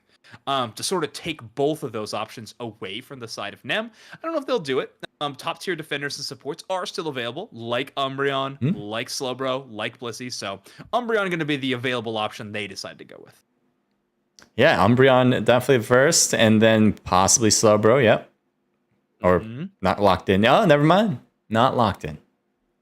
Yeah, not locked in. Now you're giving the potential. So back in the day, you could play Umbreon top path, so you could play Umbreon Slowbro here and Blissey. But I don't think that's a really viable strategy much anymore. Umbreon would be fine, but I think the other top path Pokemon are a little bit better in class. Now, one thing that I think they're going to have to consider about the side of Nem is this Hoopa. Yeah, and we're going to see it again alongside the Slowbro, unless we go Comfey. Oh, wow. Okay. I actually, interesting swap up here. Who do you think he's going to be tagged up with, or just in general going to help out where he can? I think it's going to be Rin quite a bit of the game. I think it's going to be on that Urshifu quite a lot. However, maybe not the whole game. We'll have to see what Metallic's final pick is. They've sort of been the top path player, and oftentimes that could be that impact pick. But the taking away of the Buzzwole. So I think we saw Metallic's Buzzwole before, but the grabbing of it by NC7 is going to mean that Blastoise is going to be their top path brawler pick. Yeah. That's an interesting choice. We haven't seen Blastoise as far as I know in this final. Even in the final four, we haven't seen the Blastoise used. So it'll be a different game for sure to check out. It's honestly kind of a surprise that we didn't see it. Like it is really, really strong. I'm shocked that we haven't seen it yet at this moment. I think it is a powerful Pokemon either way you play it. Now it's been, I'd say it finally has more options at this point. I think when this Pokemon was first released and it became really, really meta, everyone was running what I like to call the Beyblade style, or just Rapid Spin, Water Spout every single time. And with the build that Metallic is running and Twisted Spoon and Muscle Band for more auto attacks, I think that's probably what we're going to see. However, a lot of teams have been actually enjoying the Surf build on Blastoise in the top path recently. It takes longer to level up because it's not as a powerful move. You're going to knock out wild Pokemon a whole lot slower than if you were running that other build, so it takes longer to become relevant. But into Dodrio as a speed soar, or even this Buzzwole Dragonite combination, the ability to push them around and kind of defend your Inteleon that way might be a relevant choice they need to make. So we'll have to see where Metallic goes. I don't think they could go wrong with either option, really, but the natural enemy of Buzzwole is one to be present. Buzzwole's superpower, that big lift-up move, is the only move I can know of in the game that can pull Blastoise out of the Rapid Spin. And just really? It does that? Despite spinning. It does, yeah. So it's actually seen as a really, really powerful counter, which is even more surprising that Nem picked the Blastoise into the Buzzwole. So obviously a confident Metallic in their Blastoise. We'll have to see. Well, we have just started match number 3. Again, it's all tied up here so far. So no one has the lead at this moment. As everyone's kind of getting into position. No one seems to be intruding, as I would like to say, into the other side. And mostly, you know, farming or, you know, defending their areas for the most part. Yeah. Yeah, you're right. Teams have kind of chilled out a little bit. It seems Rin must be the most thankful for that fact. Finally, the Urshifu can just slowly clear. Doesn't have to worry about any pesky enemy supports. And you can see why. They've already hit that level 5 thanks to nobody being in their face. The blue Shifu is already ready to fight. Looks like this Eevee's about to be destroyed. And will they kind of push forward now? Possibly does this have a little score here? It might be a little harder. Easier said than done. As he backs off. Yeah, I think that Dragonair revealing themselves actually was pretty lucky for Rin. If the Dragonair was still stuck in that tall grass, Rin maybe would have went to the goal zone, tried to score, and then had to face 2 enemies before being able to retreat. So Rin calling that out immediately pivots back to those wild Pokemon that spawns in at 928. It's a good call out by them. Looks like Squirtle is getting the support, but does not seem to be stopping the score there from Slowbro, or I believe it was Slowbro. Yeah, Slowbro or Blissey. Or was it Blissey? It might have been Blissey. Yeah, I was like, wait, what was that pig blob over there in the south of my eyes? Blissey, Slowbro, Clefable, like there are so many in this game that all look so similar. That's why HoloWare is really fantastic. Get the skins, people. That makes it easier to turn. There we go. Buzzwole caught spot a grass knot from Comfey to hold them down for a moment. I don't know if they'll have to chase that. Again, this Blastoise, a late game scaling Pokemon. So it takes them a long time before they're really a relevant threat. And that means that Buzzwole can just simply walk away. And there's Slowbro using Surf. As he's just constantly scoring back here. Easy, having an easy time with it. And able to get away, obviously, with its speed. Well, maybe not. Yeah, I mean, defending this, hitting this Dodrio with a Surf is important, but that Umbreon flank was really, really good. They stopped Rin from being able to chase down that Dodrio, but it doesn't matter. A Snipe Shot Inteleon is here, and ooh, watch how they aim at it Snipe Shot. First, they aim the backwards, so that little red light cursor is aimed, and then the last moment, they'll pivot and turn and shoot that Snipe Shot towards the enemies. So much burst damage from these Snipe Shots. Like him coming out there, even with the slowness on the backside of the lane, was able to move forward, and looks like he still wants to provide that damage. The health is really helping him out. He's gonna have there's gonna be a hard time taking him down. This is why you invade Urshifu, right? I mean, Rin is at level 9 already at 7 minutes. Like, this is such a problem for the Yeah, just look at Blissey there, was at 6.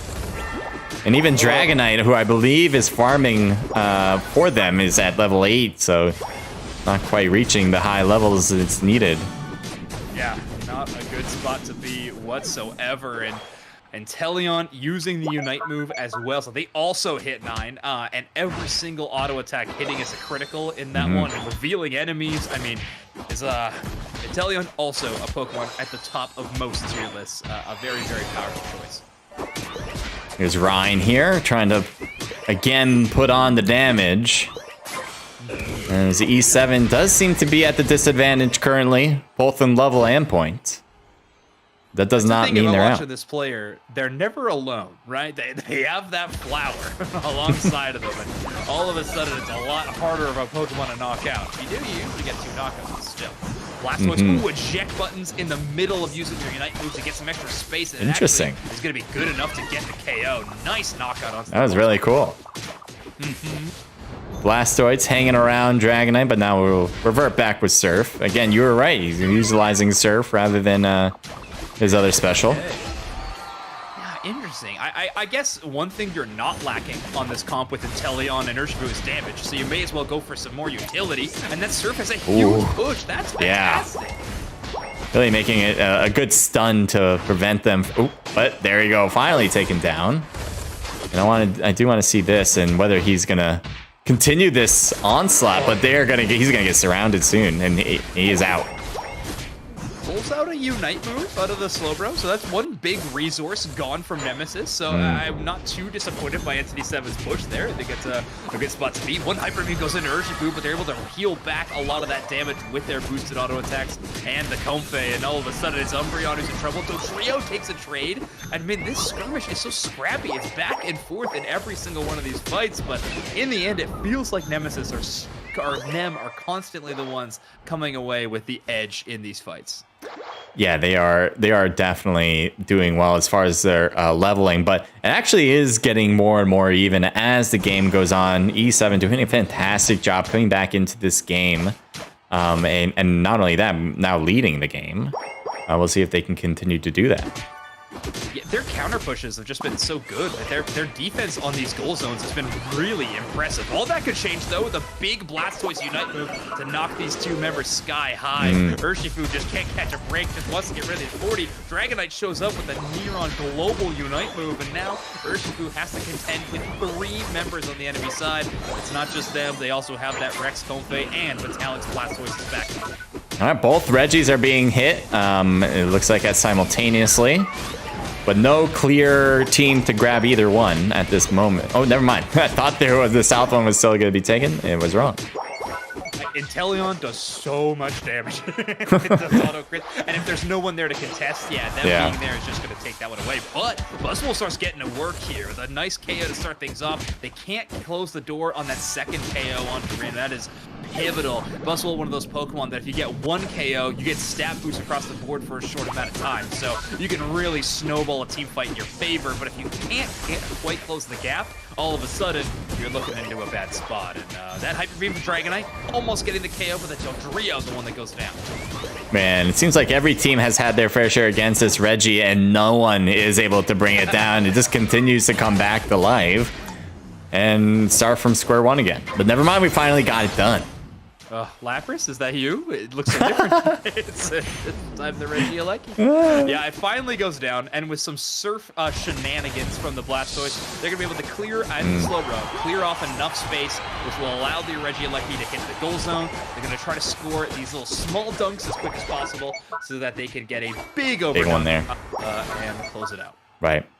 Really maximizing their score count there, and they are well ahead with roughly 60 points in the lead. Exactly 60. Oh, wait, no. Exactly 70. I can do math. Oh, I'm glad you can. One of us needs to, because I cannot.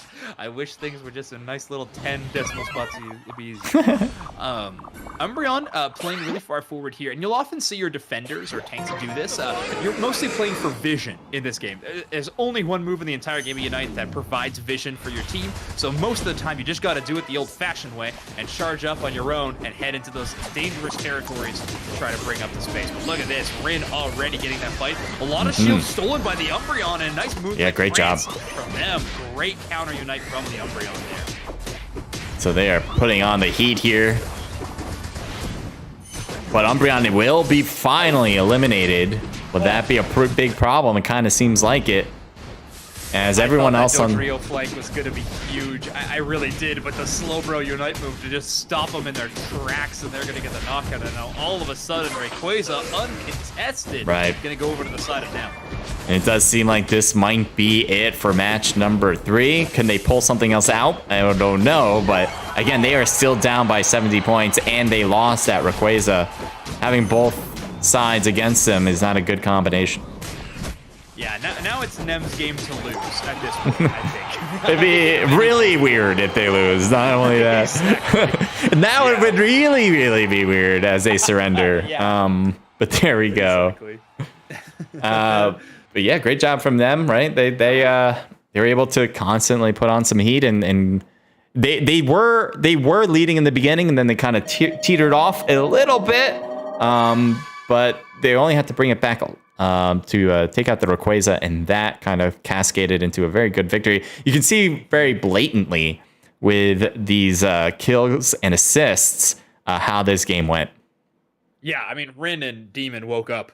11 KO, 10 KOs, like that is ridiculous. I mean, Metallic, we talked about it, the Surf more of a utility build rather than the rather than the Rapid Spin Water Spout. So they're not going to be doing as many KOs, but oh my gosh, 156, 40% of their team's damage, knocking on the door of half the team's damage. Ridiculous game from Rin. We have not seen that level yet, but we have seen levels like really high from Rin, so it's no surprise. It's just a little bit surprising though to see that it is 156. Like that is unbelievable. You can just see the difference in damage output from both sides here. There is no comparison. And this is what I was talking about as far as was losing a little bit in the middle. And like with these lines, obviously they only show points, but if you I feel like they were a good marker for levels as well. As both teams were one team was losing, they had the lower level, but when they were winning, they had the higher level, and it was definitely back and forth. But the moment that things changed, obviously you can see here with the scoring, we'll go in the opposite team, and that big one from Slowbro really changed the way this game went. Yeah, it looks awesome. Yeah, Slowbro looking good. Blastoise looking good. Like, honestly, I think if anything, the takeaway from me from Nem in this game is, well, I mean, Urshifu and Inteleon went absolutely crazy. But I think another thing is that they just found a way to stop that Dodrio in its tracks. I think one of the keys for success for Entity 7 and that game number 1 that they won was the Lapras combo, but this Dodrio that has constantly been showing up has been a real big factor in their teams. Like, advantage states, getting a lot of KOs for them. Dodrio was pretty quiet this game. Caught out by Lapras, or caught out by Blastoise Surfs, caught out by Slowbro Surfs, and even Slowbro Unite moves. I mean, it's a tough world for Dodrio out there when the enemies are running a double defender composition. And I don't know, it seemed like a great answer to me. Yeah, it definitely was. They were able to take in a lot of damage, but for the most part, they were able to dish it. And that, I think, in itself, being able to heal constantly, not having to worry too much, so you can stay in enemy territory. Those are all big things that you want to be able to do.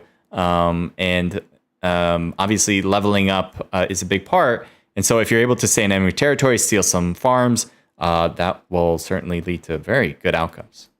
Mm-hmm. Absolutely. So I got the lobby. Fantastic. Yeah, this is going to be game number 3. So now it is Nem on match point. And Entity 7 going to be kind of in that response state. I mean, can they reverse sweep? They're going to be on the second side of draft phase. And actually, CJ, this has been a really interesting thing recently in tournaments that I've been working on. I found a lot of teams preferring that second draft spot. They like having that double up back-to-back pick. Mm-hmm. However, I think I've seen a lot more success on first pick side, which has been a really weird dichotomy that I've seen in tournaments as of late. So we'll have to see where it goes today. But I mean, we have seen wins on either side of the draft screen so far in our top 4. So maybe I'm looking too deep into it. I have been known to do that for sure. So we'll see what happens. But double defender bans, no Lapras, no Slowbro. That is going to give the Zacian first pick that this team has preferred before. Yeah, Lapras always seems to be removed, other than the first match where we saw it really dominate. So there is no surprise about that. Slowbro, I thought it was a bit surprising. I don't know if it did that much greatness in the last matches that we've seen, but it has been taken down nonetheless. I think you ban it because you're going to pick Zacian. I'd say the only thing a Zacian really worries about in the end game is a Slowbro. There we go. So now taking away the Slowbro, it sort of gives you free reign. Yeah, an Umbreon can hold you down, but Zacian's Sacred Sword move, that giant circle, it does so much damage. It's like, sure, you can lock me down, but no one's getting close. I'm just going to deal damage in response. So I'm not too surprised by that. And look at this. Entity 7 grabbing Umbreon Urshifu, which is going to give the Blissey over to the side of Nem, which is going to put them in a weird spot defender-wise. Azumarill might have to go, down to the Trevenant. We're certainly going down the tier list here. Slowbro, Lapras, Umbreon all gone, so I guess Trevenant's next up. Trevenant's still fine. It does its job correctly, I'd say. So, but still, I mean, that Blissey combo, I can't stop talking about how good that Blissey is. Yeah, I like the Trevenant with, very mobile for a defender, able to move around. Yeah. Very nice to have, especially if you're, possibly going to have a support with it, I feel. So you can kind of get out of issues, even as a defender, bulkiness as that may be. You're able to get out and kind of heal up before moving back in.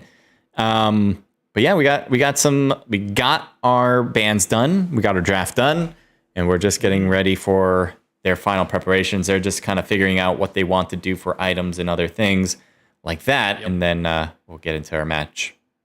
Now look at what Entity 7's put together for us here, CJ. Double Speedster. So they're running this double Assassin composition, which is, I like to call this comp kind of like a House of Cards. It's formidable. It is so strong. But you take out one aspect of it, one thing goes wrong, it all comes crumbling down. There is so Entity 7, a team like I talked about before, are tournament grinders that day in, day out, they are here to play the game. So certainly they are well coordinated and these attacks will look fantastic. But Urshifu, Dodrio, and Leafeon are all going to be kind of these big diving Pokemon. They're going to look for that Inteleon, look for that Venusaur. Heck, even a Blissey will have to run in fear with all 3 of those Pokemon attacking them at one time. But they're going to need to coordinate their attacks. Focus Fire is going to be the name of the game for Entity 7. Can we hit the right targets at the right time and just... Basically, their team composition's win condition is make every team fight a 4v5 before it even starts. Makes sense. I mean, you have Urshifu, who's so strong out there, and with Comfy being able to kind of provide that support is gonna make things happen. And we saw that with Nem last game. Obviously, they don't get the same the abilities here, but can E7 kind of emulate that and kind of make their own out of that combination? Yeah, Comfey is its own kryptonite sometimes. It is so powerful, the amount of healing it can give. It is extremely single target. I mean, you can only latch onto one target at a time, and well, they have a myriad of options now. Right. You have Dodrio, Leafeon, Urshifu.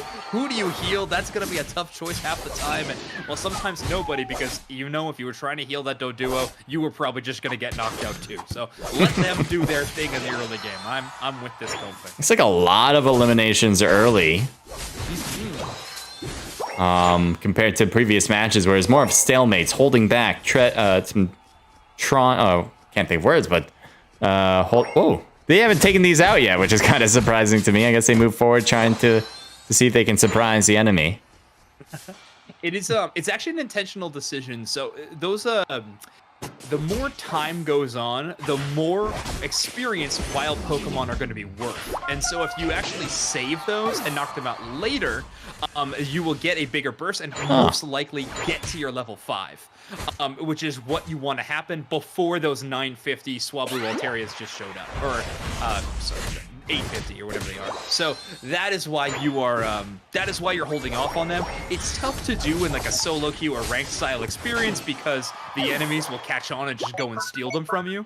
But in a competitive experience, your support can kind of defend them, let you know if someone's in range to steal them, and well, you can kind of hold off and save them for later. Yeah, Umbreon just did a great mean look move, preventing the enemy from healing up. And there we go. He's doing it again, but I don't know if it's going to have the same outcome, but he will be able to score. So this Umbreon really preventing teams from moving where they want. Oh, this mean look is so strong, and it's worked out great. I mean, I'm really impressed with how well they've been playing it. I mean, yeah, it holds them in place. It also allows them to get those scores. And we talked about those scaling, scoring items earlier on in our broadcast, and we're seeing those in full picture now. Both Leafeon and Umbreon playing those. Well, there you go. Nem's going crazy on this one, as they were just able to take down a few and grab some points for themselves. Will they break it? Not yet. No. I'm really surprised about this, though. It's a full 5-player rotation to bottom path, which you don't see very often. Zacian now going to be returning to the top path finally, getting that boosted Sacred Sword, doing so much damage. When caught in that slow smoke, they're going to have to dodge away from that fight there. But they were trying to surge in, get a few KOs. I think they expected Entity 7 to rotate there, but yeah, now you're seeing the power of Zacian and why this is such a big yeah, in a 3v1 situation, I'm very surprised by that. I wasn't checking their levels, but as far as I could tell, Urshifu was the same level at the time. So yep. That shouldn't have been a major reason. Yeah, we have a big content creator in our scene named Spraggles, and he likes to put it, you made the mistake of standing right next to him, which, of course, you... Hey, that Pokemon does so much damage in those close range versus scenarios. And, well, Nem getting on the board with the first objective of the game, and after that, just absolutely shredding through everything Entity 7 was trying to put together. Like I said, these speedsters are volatile, but they can get knocked out extremely quickly if they get stopped in any way. Yeah, some great stuff here, and he will get it! Put the additional points on, break it, and now moving forward, because they cannot heal with that circle anymore. trying to add on to the damage, and they're still going for it. This is kind of a big push here. I don't know if this is overextending themselves. Never mind. Not really. It is the amount that they were hoping for as they continue to bombard. There is no stop. This is actually, so a push like this, yeah, I would say any later on in the game would be considered an overextension, but the fact that at this point in the game, they have their Unite moves, the enemies do not, that's a huge advantage, and we haven't hit that 5-minute mark where the jump pad spawns in for either team. So the reinforcements are going to come in very slow, and even the Inteleon with a max range liquidation, I mean, Nem playing absolutely different right now. Entity 7 just carved up right there in that team fight. Yeah, they just took out the entirety of the basement lane, and now they still have the first goal to get on the top one, but they don't really care about that, apparently. They are happy with their outcome here, I suppose. Yeah, they'll work on that one later. Not too worried. A double goal zone break there. Very, very impressive. Now, no more you don't get more wild Pokemon spawns if you're second tier break, so no reason to not shatter that goal zone. I like that play call, and if it gets later on in the game, they'll be in a great, great spot there. One thing that goal zones do is that if a Pokemon gets close to it on your minimap, you can see them spawn in. So in those final team fights, all of a sudden that's a huge blind spot for Entity 7 to try to make up. Well, here we go. Putting on the pressure back. Hoping to score some extra points. Or make up for points, and it does not seem like it worked out the way he hoped. Nope, this counter push has just been really, really good from Nem. I mean, Entity 7's doing the proper call, I would say, is you try to show face at one objective and then fully rotate to the other one. Right now, you're just playing so far from behind, you need to try to find ways to inch back up and maybe catch someone out or overextend it or get points where they aren't. All of these are good options, but Nem is just making the read every single time, CJ. Yeah, so it looks like E7, they hung around here for a bit just to be ready for the Reggie to come around, but I feel like they were kind of I feel like they should have let this one through and try to get the bottom one at least, or because they need points. They don't, defense is no longer going to cut it, in my opinion. Yeah, that's a really good point. I think that was Dodrio's job. They did it well. They scored a little bit in the top half, but oh my goodness. I mean, Jesus, see? Unafraid. I talked about how it was going to be an overextension later on in the game. Nem didn't hear me. They did not hear that analyst. They were instead deciding to just charge forward and 145 to 144. They're not sweating about it. Absolutely. Yeah, they have this one. And this is a game that, you know, for them to lose, I do not expect them to kind of loosen the reins on this, but no, yeah, definitely this not. is certainly theirs to lose if they have to really mess up, though. We're 1 minute away from the final stretch until those it becomes a night for some reason, and the points are all doubled. So we're getting close to that spot. But in the meantime, it's just going to be all about farming, and now these teams are actually going to start playing for position. One thing that Entity 7 could try to do is if they spot one target, as we see they're kind of moving towards in the top path, they could try to like push that and just all in on that Zacian. And use some Unite moves, kind of take a team fight early, but it seems like it's just going to be the Umbreon scoring and everyone else trying to escape. Yeah, there you go. I mean, not getting the outcome I bet they wanted, but really what they can only get, given the levels that they are at. Yeah. Very troubling here. It seems like they got the Blissey Unite out of that exchange, though, so maybe a favorable one. They take a whole lot of damage there in their escape route. Grass Knot goes wide, can't grab the Trevenant, but that gave their team positioning, and Urshifu actually able to KO the Zacian. Leafeon goes down right at the moment Rayquaza comes back. That could be a big, devastating move there. And down a lot of players. Entity 7 just focusing on the Rayquaza as well. The Urshifu has Wicked Blow. It's the Dark Bear this time. One of the stronger last hits, but not going to happen when you're KO'd. Full team wipe as Nem shuts down Entity 7 and closes this out. Congratulations to them.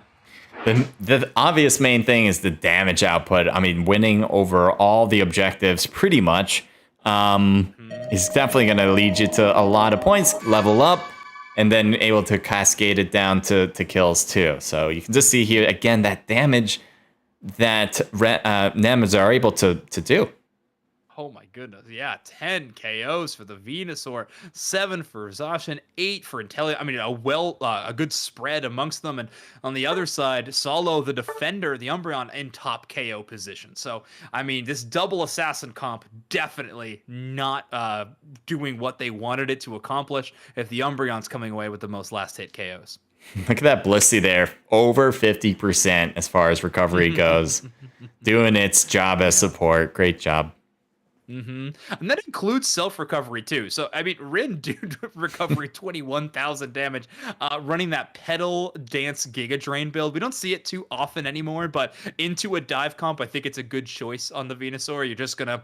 You're gonna let them come to you and then just heal off of them. So I think the synergy actually worked pretty well for Rin. It clearly did. 96k damage and I think over 10 KOs. So looking pretty fantastic for them. Yeah, it was pretty one-sided throughout the game. You can see here with the points and all the objectives that were done. I mean, just majorly one-sided here. But maybe they'll be able to turn things around. I mean, easier said than done, but they will definitely need to do better in the beginning to gain a little bit of a lead, have that wiggle room to kind of level up, because I just feel like they have not been leveling up as much, given that they aren't able to provide that damage and kills to the other team to receive some of that level. Yeah, that's very true. And I believe that's all she wrote, right? Oh, I think that's Nem 3-1 that is in the grand final. So congratulations to Nem on a very incredible tournament run. I believe the first to qualify out of the first of 5 wins. And then also take it the top 4. Yeah, I was excited to watch more games, but I just realized, this is the end. So congrats to the teams. I'll show you guys. Well, I don't know if I'll show it because you can see how I've been having issues with this stream all the time. But I will tell you guys the prize pool for this one. So first place will get $50. So that would be Nem. Second place is $20. So congratulations to E7. And then third and fourth place, technically all the same. So it's third and third place because we just didn't have the Constellation final. But they will each get $15, if I'm not mistaken. Yep, that leads to $100. You guys can look at all the information in our Discord. We have it all printed out, or not printed out, all digitized out in our Discord. Cannot stress that enough. We do want to do more and more Pokemon Unite tournaments. I'm going to be, in this one in particular, what I'm going to do is add a new channel. It's going to be called Feedback. And I would love to hear your thoughts on what makes these tournaments better. That is something that has been on my mind throughout this tournament. I feel like there are things that could have been more streamlined or could have been a little bit more tight. So if you guys have any ideas, hopefully you'll be in our Discord to kind of put those suggestions into written order. But Zoinks, great job, by the way. You did great. This is the first time I've met him for everyone who's watching, and he just rocked it out of the park. Well, of course, likewise. Thank you so much, CJ. Yeah, I'm happy that you enjoyed yourself casting Unite. I know you normally cast Battle Royales. It's definitely a different look between those two. You're looking at a brand new genre, brand new title, all that. But I think you nailed it. And the fact that we closed out and you were like, I wanted to watch more games, I think that's a good sign. I'm glad you were enjoying yourself. Yeah, I mean, especially hearing it from you, it was like, this is informative as well. So that's that is one of the things I like watching. I mean, now we're kind of getting into the weeds a bit, but for anyone who's still here watching, one of the things I really enjoy when watching esports in total is just learning, just understanding what people do, whether I'm going to be a comp player in that esport or just play casually. It just helps with understanding the game a little bit better. You don't need to be the best player to learn a little bit more. And so that's what I take away from it the most when it comes to esports. So that's kind of how I approach this one. I'm not a comp player. I'm just kind of new to the scene, and I really appreciate all the competitive players who put their faith into me to kind of organize this. Obviously, community gaming has been doing it for a while, but this is pretty fresh to me. So I, again, really appreciate that. And I hope, I'm obviously going to try to learn more and more. I play casually a lot, but certainly not to the level where these players and even you casting, I mean, I'm sure you put a ton of hours. into it. So I'm hoping to kind of reach a level at least fractionally up to you guys, so I can be able to do casting a little bit better, or even host better too. A great start already, CJ. Thank you so appreciate much it. for running this event. The amount of teams that showed up and just a really stacked Final Four like that, I think, like I said, I think that's already a great hallmark of success. And onwards and upwards, I think we got a really, really cool thing here. Thank you so much for everything you put together. And then thanks again to Community Gaming. All right, yeah, thanks again, Zoinks. We will be back with another one next month, so definitely join us for that. We'll have a fresh new, or maybe not new necessarily, but refined rule set for everyone to enjoy. And for all the teams who competed, again, thank you and take care. Thank you. Audience, thank you, and have a great night.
The best team in the world 2 years in a row. Luminosity from North America. Let's go!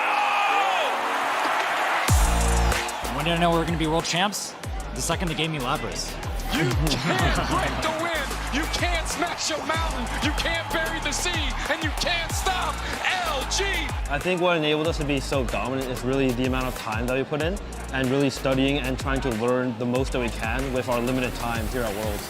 And I think that's something we really worked on for like our mentality. After losing regionals, we've really come together and really try to change our attitude towards the game. And I think that paid off so much here at Worlds.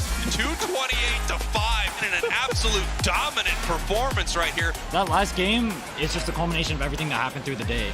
We were just on point all day, and that was just the grand finale for us. Everyone popped off that game. Curios went ham, Overlord went ham, Flash Elo played amazing. We all played amazing. It was a good finale. Year 2 was turbulent for Luminosity, but it wasn't today as they came back here and they